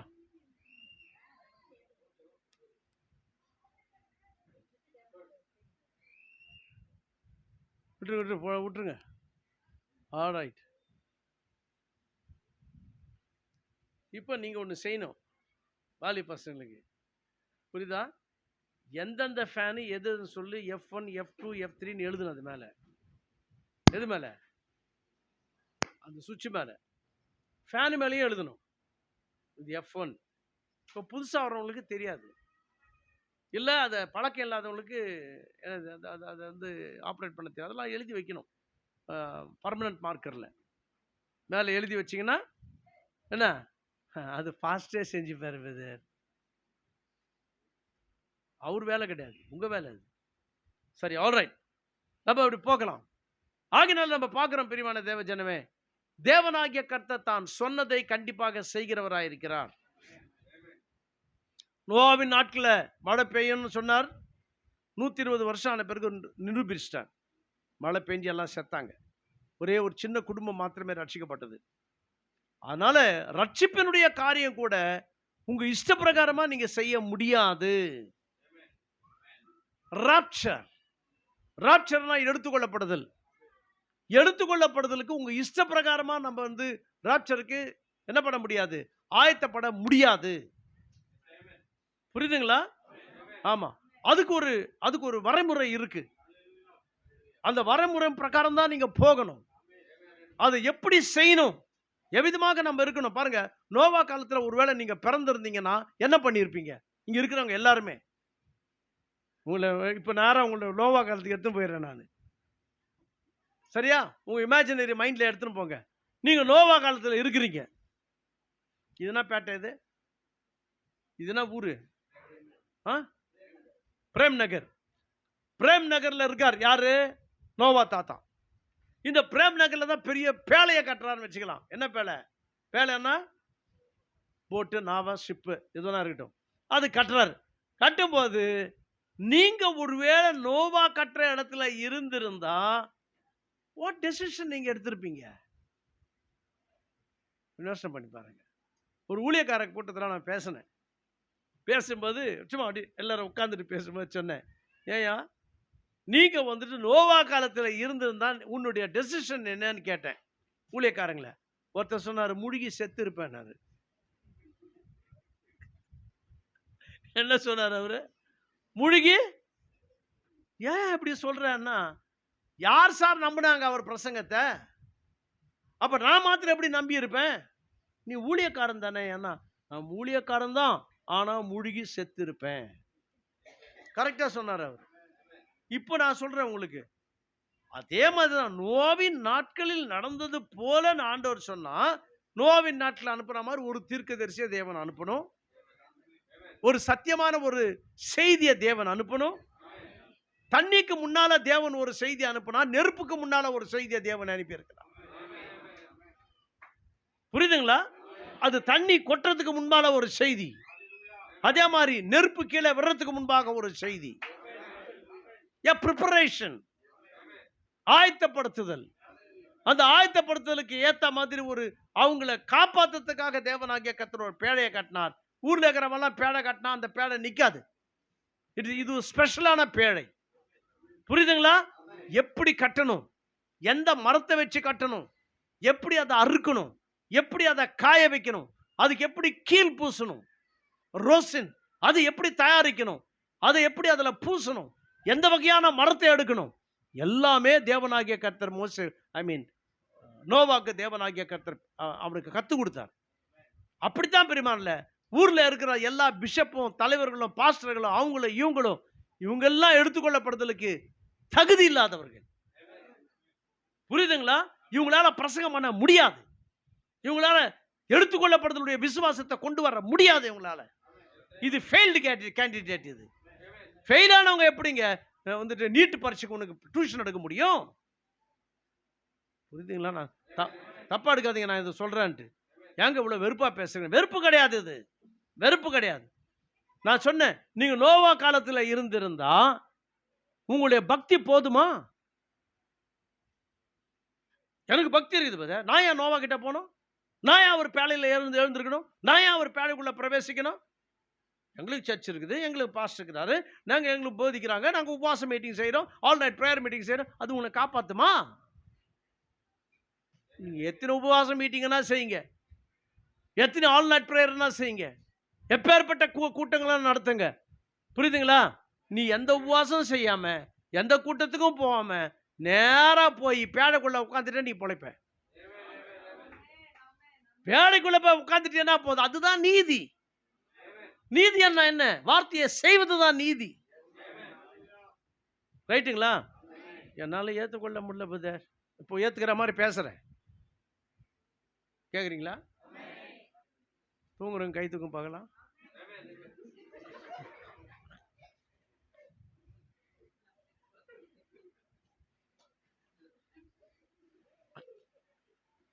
கைய தூக்கணும், எதுக்கு தூக்கணும்? ஆல்ரைட், இதெல்லாம் எங்க சபையில செய்வேன். இதெல்லாம் நான் அவங்கள சரி, அவங்க அலர்ட்டா இருக்கிறதுக்கு தான் இதெல்லாம் செய்யறது, வேற ஒன்றும் கிடையாது. சரி, ஓகே. என்ன சொன்ன இப்போ? எடுத்து விடுங்க. நீங்க அந்த இடத்துல இருந்திருந்தா, நோவின் நாட்களில் இருந்திருந்தா எத்தனை பேர் பேழைக்குள்ள போயிருப்பீங்க? தைரியம் இருக்கா? நீங்க போயிருப்பேன்னு தைரியம் இருக்கா உங்களுக்கு? நான் சொன்னேன், நீங்க 40 நாள் உபவாசம் இருந்தாலும் சரி, ஆல் நைட் பிரேயர்ஸ் எல்லாம் பண்ணாலும் சரி, கன்வென்ஷன் மீட்டிங்ஸ் நடத்தினாலும் சரி, உலகத்திலே இந்த தலை சிறந்த பிரீச்சர்ஸை கொண்டு வந்துட்டு கன்வென்ஷன் நடத்தினாலும் சரி, பேழைக்குள்ள போலன்னா யூ ஆர் டெட். பேழைக்குள்ள போலன்னா செத்து போயிடுவே நீ. அன்னைக்கு அப்படித்தான், இன்னைக்கு அப்படித்தான். இன்றைக்கு தேவன் ஒரு பேழையை கட்டுறார். பேழை என்ன? ஷிப். தெலுங்குல நாவா, தமிழ்ல கப்பல். பேழை அது என்னமோ தமிழ்ல தமிழ் வார்த்தை பேழைன்னு போட்டிருக்காங்க. இந்த கப்பல் நீயா கப்பல் கட்டி கூடாது. நீயா கப்பல் கட்ட ஃபைபர் போட் மாதிரி வெடிச்சிட்டு கூடாது. நோ, இது ஸ்பெஷல் கப்பல். இது நோவா பேழை கட்டுறவன், கப்பல் கட்டுறவன் கிடையாது. he is not a marine engineer. கேக்குறீங்களா? மரைன் என்ஜினியர்னா கப்பல் கட்டுறவங்க. அந்த என்ஜினியர் கிடையாது. அவன் சாதாரண ஒரு விவசாயி. தேவன் சொன்னார் எப்படி கட்டணும்னு. இவ்வளோ நீளத்தில் கட்டு, இவ்வளோ அகலத்தில் கட்டு, இத்தனை டெக்ஸ் கட்டு, அதில் 3 டெக்கு கட்ட சொல்றார். அப்புறம் அதனுடைய ஜன்னல் எங்க வைக்க சொன்னார் தெரியுங்களா? எங்க வைக்க சொன்னாரு? மேலே வைக்க சொன்னாராம் ஜன்னலை. அது எப்படி கட்டினார் எப்படி எல்லாம் நம்மளுக்கு தெரியாது. மேலன்னு இருக்குது. மேலன்னா மேலே தான் வைக்கணும். இல்லை பத நான் சைடில் கட்டுறேன். நாங்கள் வந்துட்டு என்னது நீங்கள் இந்த 6 மணி நேரம் போகிறோம். என்னது ஹட்பேவா?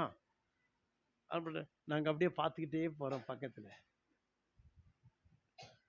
நாங்கள் கப்பல்லேருந்து சைடில் பார்த்துக்கிட்டே போகிறோம். இது பேசஞ்சர் ஷிப்பு கிடையாது. இது டூரிஸ்ட் ஷிப்பு கிடையாது. இது ஜீவனை காப்பாற்றுற ஷிப். இது ஹல்லேலூயா. அதனால தான் தேவனாகிய கர்த்தர் சொன்னாரு, அவன் சாவறதெல்லாம் நீ பார்க்காத. இவன் சாவான், அந்த பக்கம் அவன் சாவான், உன் சொந்தக்காரனே சாவான். சாகும்போது அவன் கத்துவான். என்னன்னு கத்துவான்? மாமா கதவு தர, ஐயா நான் சாவுறேன், கதவு தரேன்னு கத்துவான். உனக்கு உடம்பெல்லாம் சிலிருக்கும். ஐயோ நம்ம வீட்டு பக்கத்துக்காரனாச்சே, நம்ம மாமா பொண்ணாச்சே, நம்ம மாமா பையனாச்சே, இவனை காப்பாத்துற எப்படியாவது. அதனால தான் கர்த்தர் சொல்லிட்டார், when you are inside the ship you are sealed in. நீ கப்பலுக்குள்ள நீ போன, பேழைக்குள்ள போனேன்னா வெளி உலகத்துக்கு உனக்கு சம்பந்தம் இல்லை. ஹல்லேலூயா. கேக்குறீங்களா? சீல் போட்டார் ஆண்டவராகிய கர்த்தர். அதுக்கு தான் கர்த்தர் சொன்னா, நோவா நீ உள்ள போன்னு சொல்ல, உள்ள வான்னு அர்த்தம் என்ன? அவர் அந்த பேழைக்குள்ள இருக்காருன்னு அர்த்தம்.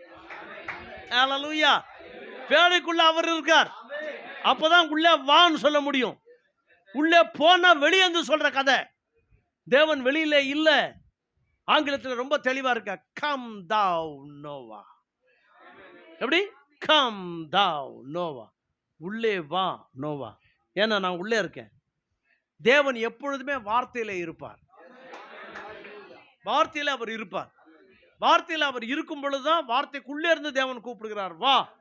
வார்த்தையானா யாரோ கிடையாது, தேவன் தான் வார்த்தை. எனக்குள்ள வா, வார்த்தைக்குள்ள வா. வார்த்தைக்கு வெளியில இருக்கிற சாபனங்கள் இன்னைக்கு வார்த்தையை விட்டாங்க. அவங்க பைபிள் கையில வச்சுட்டு இருக்காங்க, தவறான வியாக்கியானத்தை கொடுத்துட்டு இருக்காங்க. அதனால்தான் தேவனாகிய கர்த்தர் உண்மையான வியாக்கியானத்தை, உண்மையான பேப்டிசத்தை கொடுக்கும்படியாக, உண்மையான விசுவாசத்தை தரும்படியாக, உண்மையான பரிசுத்தமாக்குதலை தரும்படியாக தேவனாகிய கர்த்தர் ஒரு உண்மையான ஒரு தீர்க்கதரிசி அனுப்பினார். ஒரு உண்மையான அபிஷேகத்தோடு கூட. புரியுதுங்களா? இப்போ விசுவாசிய தேவன் வேதத்தில் என்ன சொல்றாருன்னா, போர் சேவகன் சொல்றார். சோல்ஜர். சரிங்களா? என்ன சொல்றாருங்க? போர் சேவகன். இந்த போர் சேவகன் எப்படி இருக்கணும்ட்டு அந்த நான் இயற்கையான ஒரு போர் சேவகன் சோல்ஜர் அவன் போய் செலக்ட் ஆகி போறான்னு வச்சுக்கோங்களேன், எல்லாரையும் எடுக்க மாட்டாங்க. சோல்ஜரா எல்லாரையும் எடுக்க மாட்டாங்க. நீ நல்லா ஆள் வாட்ட சாட்டமாக இருந்தாலும் இந்த 2 முட்டியாண்ட கீழே வந்து இப்படி இருக்கக்கூடாது கால். புரியுதுங்களா நான் சொல்றது? புரியுதா இல்லையா? இந்த 2 இப்படி தொடக்கூடாது. இப்படி தொட்டதை நான் பார்த்து ஃபெயிலியர் ஆனுவான். இப்படி தொடக்கூடாது. எதுக்கும் ஆர்மியில் அது வச்சிருக்காங்க. இது 2 தொட்டுதான் நான் கால், இவன் வந்து சோல்ஜராக இருக்க லாய்க்கு இல்லாதவன் போடாண்டுவாங்க. ஆமாம், எல்லாம் பார்ப்பாங்க. ஹைட் இவ்வளோ இருக்கணும், செஸ்ட் இவ்வளோ இருக்கணும், எல்லாமே இருக்கணும். அது ரொம்ப ஓட தெரியலனோட பரவாயில்ல, அந்த மெஷர்மெண்ட் பிரகாரம் இருக்கணும். நீ எடுத்துன்னு போகிறோம், எடுத்துன்னு உள்ளே போகும்போது இவர் என்ன பண்ண செலக்ட் ஆகிட்டார். நல்லா கவனிங்க. ஆனால் இந்த அண்ணாச்சிக்கு பங்க் இருக்குது பெருசாக. இல்லை புது ஸ்டைல் தெரியும் இல்லையா? இப்போ கொண்டை போட்டுனுக்குறாங்க ஆம்பளைங்க. அது இப்போ ரொம்ப லேட்டஸ்ட் ஸ்டைல் கொண்டை. அந்த கொண்டை போட்டுன்னு அது என்ன தெரியல, அது மாதிரி கொண்டை போட்டுன்னு வராங்க. லேட்டஸ்ட் ஸ்டைல் அதுதான். இவன் செலக்ட் ஆகிட்டான். எங்கேக்கு? ஆர்மியில் செலக்ட் ஆகிட்டான். சொல்கிறான், ரொம்ப நாளாக வளர்த்த கொண்டை இது. இது அழகாக போட்டுட்டு அதுக்கு ஒரு கவர் கூட போட்டு, இப்போல்லாம் பொம்பளைங்க செய்கிறதெல்லாம் ஆம்பளைங்க செய்கிறாங்க. என்னடா செய்கிறான்னா, இனிமேல் கிளிப் ஒன்று போட்டுக்கிறாங்க. போடுறானா, ஏய் இது பொம்பளை போடுறது, அது ஒன்று அப்படி இப்படி போட்டிருக்கிறான்.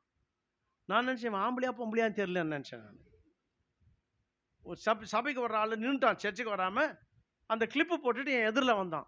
வந்துட்டு பிரைஸ் லார்ட் பாஸ்டர் அண்ணா, இவன் ஆம்பளையா பொம்பளையான்னு தெரியலையேன்னு. கட்சியில் பார்த்தா அவன் சர்ச்சுக்கு வந்த ஆள். சர்ச்சில் இருந்து நின்னதுமே அவனுக்கு பேய் பிடிச்சிச்சு. பேய் பிடிச்சி என்ன சர்ச்சுக்கு அப்புறம் கண்டுபிடிச்சேன்.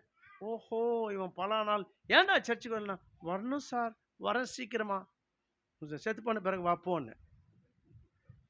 என்ன ஆகினால யூ see that அங்கே இது மாதிரிலாம் கொண்டை வச்சு நாங்கள் போனோன்னா செலக்டட். நீ செலக்டட், நோ டவுட் செலக்டட். உள்ள வாங்க, ஜென்ரல் அப்படி பார்ப்பாரு, கேப்டன் பார்ப்பாரு. சொல்லிட்டு அந்த ரூமுக்கு போனுவாங்க. எல்லாம் சைன் பண்ணி, இவர் எல்லாத்தையும் சைன் பண்ணிட்டார். இன்னும் 10 வருஷத்துக்கு வெளியே வர முடியாது. என்ன 10 வருஷத்துக்கு வர முடியாது. சைன் எல்லாம் பண்ணியாச்சு. சொன்னாங்க, முதல் ரூமுக்கு எடுத்துன்னு போங்க. முதல் ரூமில் போனதுமே எல்லாம் சும்மா ட்ரிம்மாக இருக்காங்க. யார்? சோல்ஜர்ஸ் எல்லாம். யார் உள்ளே போனதுமே, வா நீ வா, உன் பேர் என்னான்னு கேட்பாங்க. நான் சொன்னேன் மார்டின். ஓ மார்டின், கம்மியா சீட்டில் உட்காரு. எந்த சீட்டில்? ஏன் சார் நான் உட்கார சொல், உட்கார்றான்னுவாங்க. சார் சீட்டில் உட்காந்துமே சொல்லிட்டு அப்புறம் ஒரு துணி எடுத்து மேலே கட்டுறாங்க. இன்னொரு முன்னால் கண்ணாடி கூட கிடையாது அவனுக்கு. அந்த ரூமில் கண்ணாடி எல்லாம் இல்லை. அவனை உட்கார வச்சிட்டாங்க. வச்ச பிறகு மிஷின் எடுத்தார். என்ன மிஷினு? Electric machine. கிர்ன்னு அடிக்கிறாரு. என்ன அடிக்கிறாரு? கொண்டெல்லாம் கீழே விழுந்துருச்சு. ஐயோ ஐயோன்னு முன்னுறான். ஹிந்தியிலே திட்டுறாரு அவனை. Shut up your mouth idiot சொல்லிட்டு, நீ சோல்ஜரா உன்னை வந்துட்டு நாங்கள் செலக்ட் பண்ணியிருக்கிறோம். 10 வருஷம் நீ கான்ட்ராக்ட் போட்ட, 10 வருஷத்துக்கு நீ வெளியே போக முடியாது சொல்லிட்டு மொட்டத்தை எல்லாம் தேய்ச்சி இவ்வளோண்டு முடி வச்சிட்டாங்க. எவ்வளோ முடி? இவ்வளோண்டு முடி. சார் இப்போ போய் பாரு கண்ணாடியில். ஐயோ என் கொண்டெல்லாம் போச்சே. என் கேர்ள் ஃப்ரெண்ட் என்ன சொல்லுவா? கேர்ள் ஃப்ரெண்ட் எல்லாம் மண்ணாங்கட்டி இல்லை. நீ சோல்ஜர்ரா. நீ சோல்ஜர். கண்டபடியா முடி வச்சுன்னு வரக்கூடாது சர்ச்சுக்கு. கண்டபடியா ட்ரெஸ் போட்டுட்டு வரக்கூடாது. You are a soldier. கண்டபடியா இருக்கக்கூடாது. இவன் வேற கம்மல் வேட்டுன்னு போட்டுன்னு போய்க்கிறாங்க. ஸ்டைல் ஆச்சே. கம்மல் போட்டுன்னு சர்ச்சு எங்கே போயிருக்கான்? இன்டர்வியூ போய்ட்டு அது ஒன்றும் பேசலை. அவங்க செலக்ட் பண்ணிட்டாங்க. செலக்ட் பண்ண பிறகு அங்கே உள்ளே போனதுமே அவர் சார்ஜன்ட் சொல்றாரு, டேய் என்னடா இது காதில்?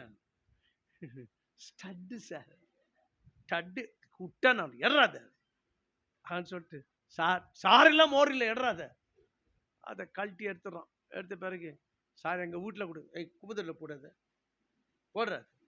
அது அவர் கேட்குறாரு, இது கோல்டா என்னன்னு? கோல்டு இல்லை சார், பிளாஸ்டிக். பாடுறாத குப்பையில் பிளாஸ்டிக் எடுத்து மாட்டிட்டு இனிமே உள்ளே வர நீ திக் போடு. தூக்கிட்டாங்க. நான் சொல்லிக்கிட்டே போகலாம், எல்லாத்துலேயுமே எல்லாமே சொல்லிட்டு போகலாம். உங்கள் மனசு புண்படும், வேண்டாம். புரியுதுங்களா? உன் இஷ்டமா நீ போக முடியாது. சோல்ஜராக போகும்போது உன் இஷ்டமா நீ போக முடியாது. புரியுதுங்களா? அவன் யாரு? கோலியா போலியா? அவன் யாரு? கிரிக்கெட்டு என்ன? டோனியா? டோனி, கோலி, போலி எல்லாம் இருக்கிறாங்க அங்கே. அவனை மாதிரி தாடி வச்சுன்னு போனால் கூட எல்லாத்தையும் வீட்டு வயசு ஏற்றுருவாங்க எல்லாத்தையும். சார் இல்லை மோர் இல்லை எறாத. நீ யார்? சோல்ஜர். நீ எப்படி இருக்கணும்? புரியுதா? எவ்வளோ கஷ்டப்பட்டு நான் இதெல்லாம் அழகான வெட்டி எல்லாத்தையும் வச்சுருவாங்க. அது மாதிரி தான் இயேசு கிறிஸ்துடைய சோல்ஜர் ஆகும் பொழுது. புரியுதுங்களா? இவன் வந்துட்டு இப்போ ஆம்பளைங்க கூட லெக்கின்ஸ் இருக்குது. இருக்குதா? ஆம்பளை லெக்கின்ஸ் இருக்குதா? டைட்டா மாட்டிக்கிட்டு பொம்பளை தான் போட்டுன்னு போகுதுன்னு வச்சுங்களேன். அதுவே போடக்கூடாது. என்ன தீர்க்கதரிசி போட வேணாம்னு சொல்லியிருக்காரு. டைட் ஃபிட்டிங் ட்ரெஸ்ஸை போடக்கூடாதுன்னு சொல்லியிருக்காரு. ஏன் தெரியுங்களா? உன்னுடைய உறுப்புகள் எல்லாமே தெரியும். டைட்டா நீ மாட்டிட்டு போனேன்னா உன்னுடைய தைஸ் தெரியும், உன்னுடைய லெக்ஸ் தெரியும், உன்னுடைய அங்க அசைவுகள் எல்லாம் மக்களுக்கு தெரியும். அதனால தான் தீர்க்கதரிசி don't do that. Tight fitting dress போட வேணாம்னு சொன்னார் பொம்பளைங்கள. நமக்கு இருக்கிற அழகான ட்ரெஸ் என்ன தெரியுங்களா? ரொம்ப அழகான ட்ரெஸ் என்னன்னா சாரி. சாரியை கூட நீ மட்டமா கட்டலாம். எப்படி? தொப்புள் தெரியுற மாதிரி போடுவாங்களா இல்லையா? இவ்வளோ தூரத்துக்கு மேலே இது கீழே நவிட்டு வந்தால் கீழே ஊந்துடுவது. எவ்வளோ அசிங்கம். அப்போ ரோட்ல போறவன் வர்றவன் என்ன பண்ணுவான்? அவன் வண்டியில போக மாட்டான். இதை பார்த்துருவோம். இது அட்ராக்ஷன் ஆச்சு. இது அதனால தான் தாலிபான்காரங்க என்ன பண்ணிட்டாங்க, அந்த குழந்தைய பிடிங்க.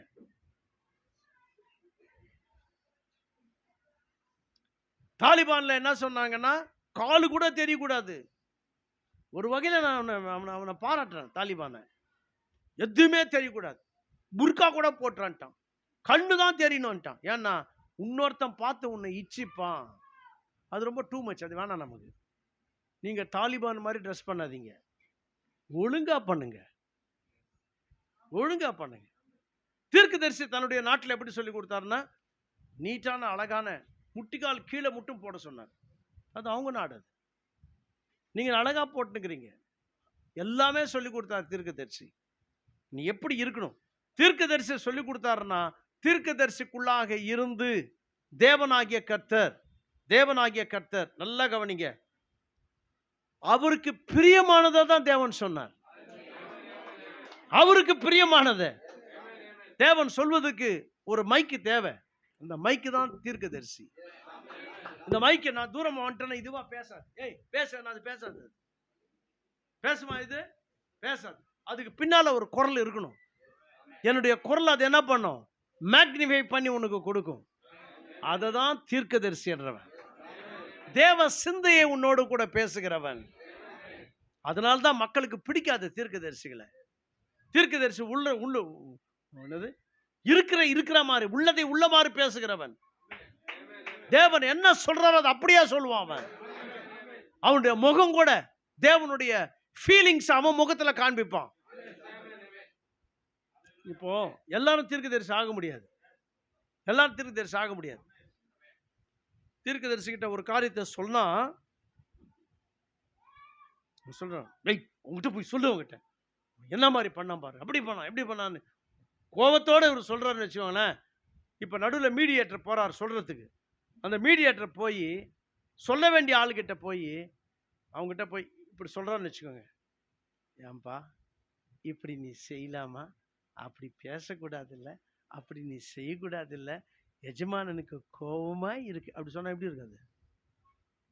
அவர் சொன்ன மாதிரி சொல்லல. அவன் கேக்குறீங்களா? இவர் சொல்லுவாங்க, go and tell that fellow. அதே தோரணையில் தான் போய் சொல்லணும். என்னடா நீ செஞ்ச, நீ முதலாளிக்கு கோபம் வருதுடா நீ செஞ்சது, அதே தோரணையில் பேசணும். அப்படித்தான் தீர்க்கதரிசியும் பேசுவான். அதே தோரணையில் கர்த்தர் என்ன சொல்றாரோ அந்த தோரணையில் பேசுறவன். புரியுதுங்களா? அதனால தான் தீர்க்கதரிசிகளை பிடிக்காது மக்களுக்கு. தீர்க்கதரிசிகளை ஏன் மக்களுக்கு பிடிக்காது? ஏன் தீர்க்கதரிசிகளை சாவடிச்சாங்க? ஏன் தீர்க்கதரிசிகளை கொன்னாங்க? ஏசாயா தீர்க்கதரிசியை ரொம்ப வச்சு அறுத்துட்டாங்க தெரியுமா உங்களுக்கு?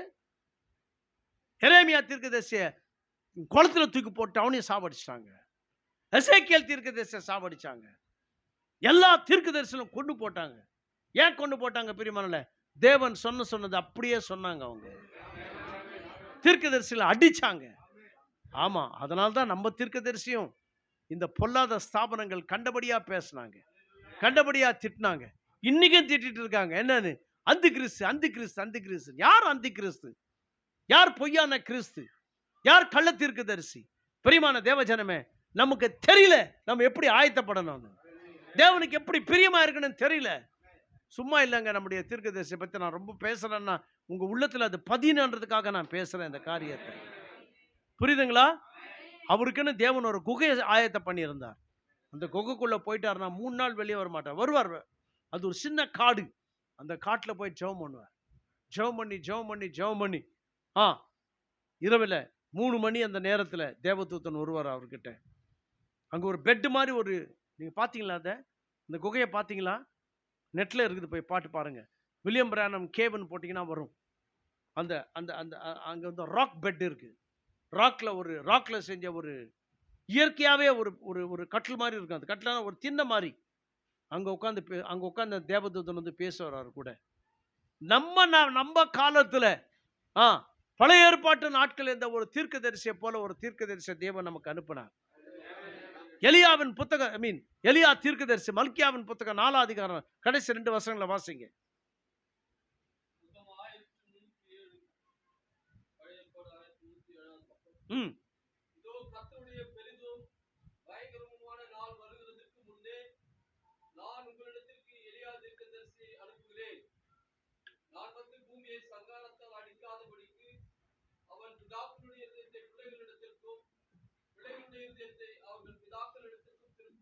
பாத்தீங்களா? அவன் என்ன செய்வானா? பிள்ளைகளுடைய இருதயத்தை பிதாக்களிடத்துக்கு திருப்ப. 2 ஊழியம் இருக்கு. அதுல 2 ஊழியம் இருக்கு. உங்களுக்கு பாண்டி சொல்லி இருப்பாரு நினைக்கிறேன். புரியுதுங்களா? முதல்ல வந்துட்டு பிதாக்களுடைய இருதயத்தை பிள்ளைகளிடத்தில் திருப்புற ஊழியம் யோவான் ஸ்நானகன் செஞ்ச ஊழியம். அடுத்த ஊழியம் பிள்ளைகளாகிய நம்முடைய இருதயத்தை நம்முடைய பிதாக்களாகிய அப்போஸ்தலர்களிடத்தில் திருப்புற ஊழியம். அது இந்த எலியா தீர்க்கதரிசி வந்தாவே திருப்புற ஊழியத்தை செய்வான். 5 முறை ஏலியா வரணும்னு நம்ம தீர்க்கதரிசி கற்றுக் கொடுத்தார். முதலாவது அந்த ஏலியா, பழைய காலத்து ஏலியா. 2வது எலிஷாவின் மேல் இரட்டத்தனையான ஆவி. 3வது ஏலியா யோவான் ஸ்நானகன். 4வது ஏலியா வில்லியம் பிரானம். 5வது ஏலியா மோசேவோடு கூட வருகிறதான ஏலியா. மோசேவோடு வர்ற ஊழியத்தை நம்ம பார்க்க மாட்டோம். நம்ம ராப்சர்ல போயிடுவோம். ராப்சர்ல நீ இருக்கிற மாதிரி போக முடியாது. ஏன்?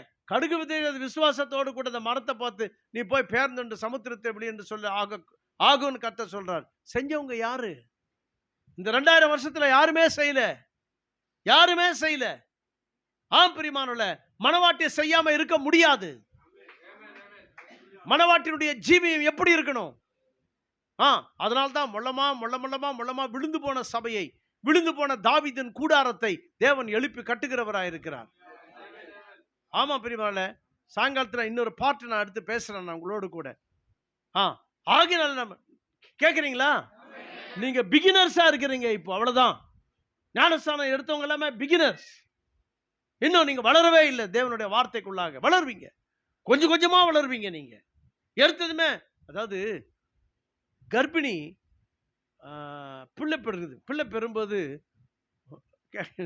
இது ஒரு மாதிரி இருக்கும். ஆனாலும் கேளுங்க, வளர்ந்த மனுஷனாவா பிள்ளைய பெறுது?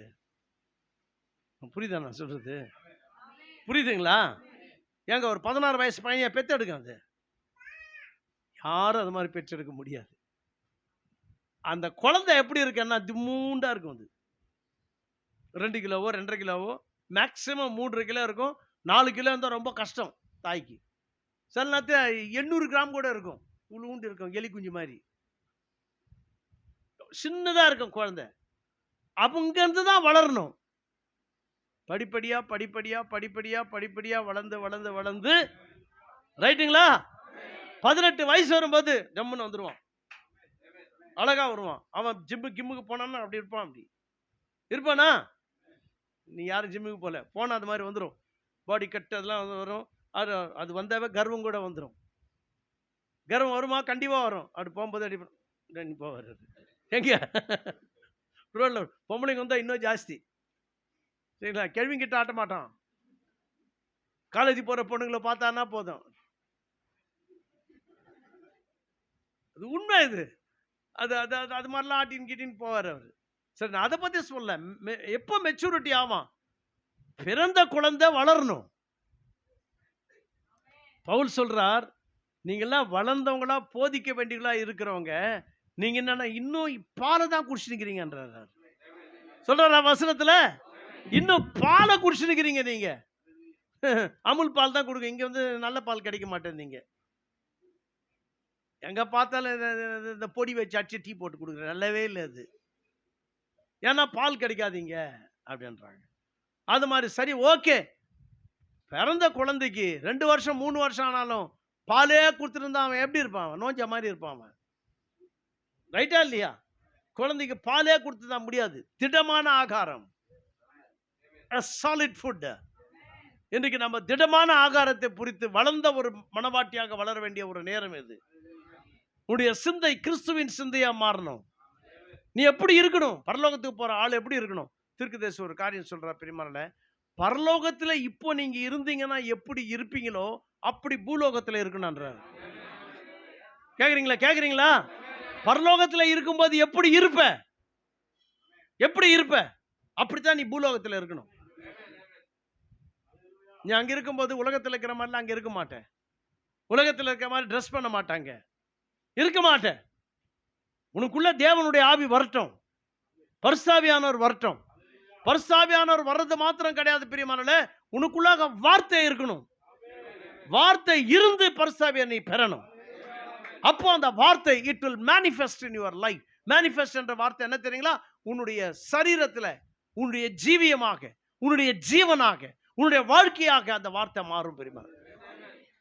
கேக்குறீங்களா நான் என்ன சொல்றேன்னு? இது எடுத்ததுமே வர்ற காரியம் கிடையாது. அது நீ அந்த வார்த்தையை ஏற்றுக்கொள்ளும் பொழுது, அந்த வார்த்தையை நீ விசுவாசிக்கும் பொழுது, அந்த வார்த்தை உன் ஜீவியத்திற்குள்ளாக வரும் பொழுது, மேனிஃபெஸ்டேஷன் ஆஃப் காட்ஸ் வேர்ட், தேவனுடைய வார்த்தை உன் ஜீவியத்திற்குள்ளாக மாற ஆரம்பிக்கும். அப்போ நீ பேசுறதை விட வார்த்தையா தான் பேசுவேன். புரியுதுங்களா? ட்ரெஸ்ஸிங் கர்த்தர் சொன்ன மாதிரி தான் செய்வேன். தீர்க்கதரிசி என்ன சொன்னாரோ அதை செய்வேன். இப்போ ஒரு காரியத்தை சொல்றேன், கேளுங்க. அதாவது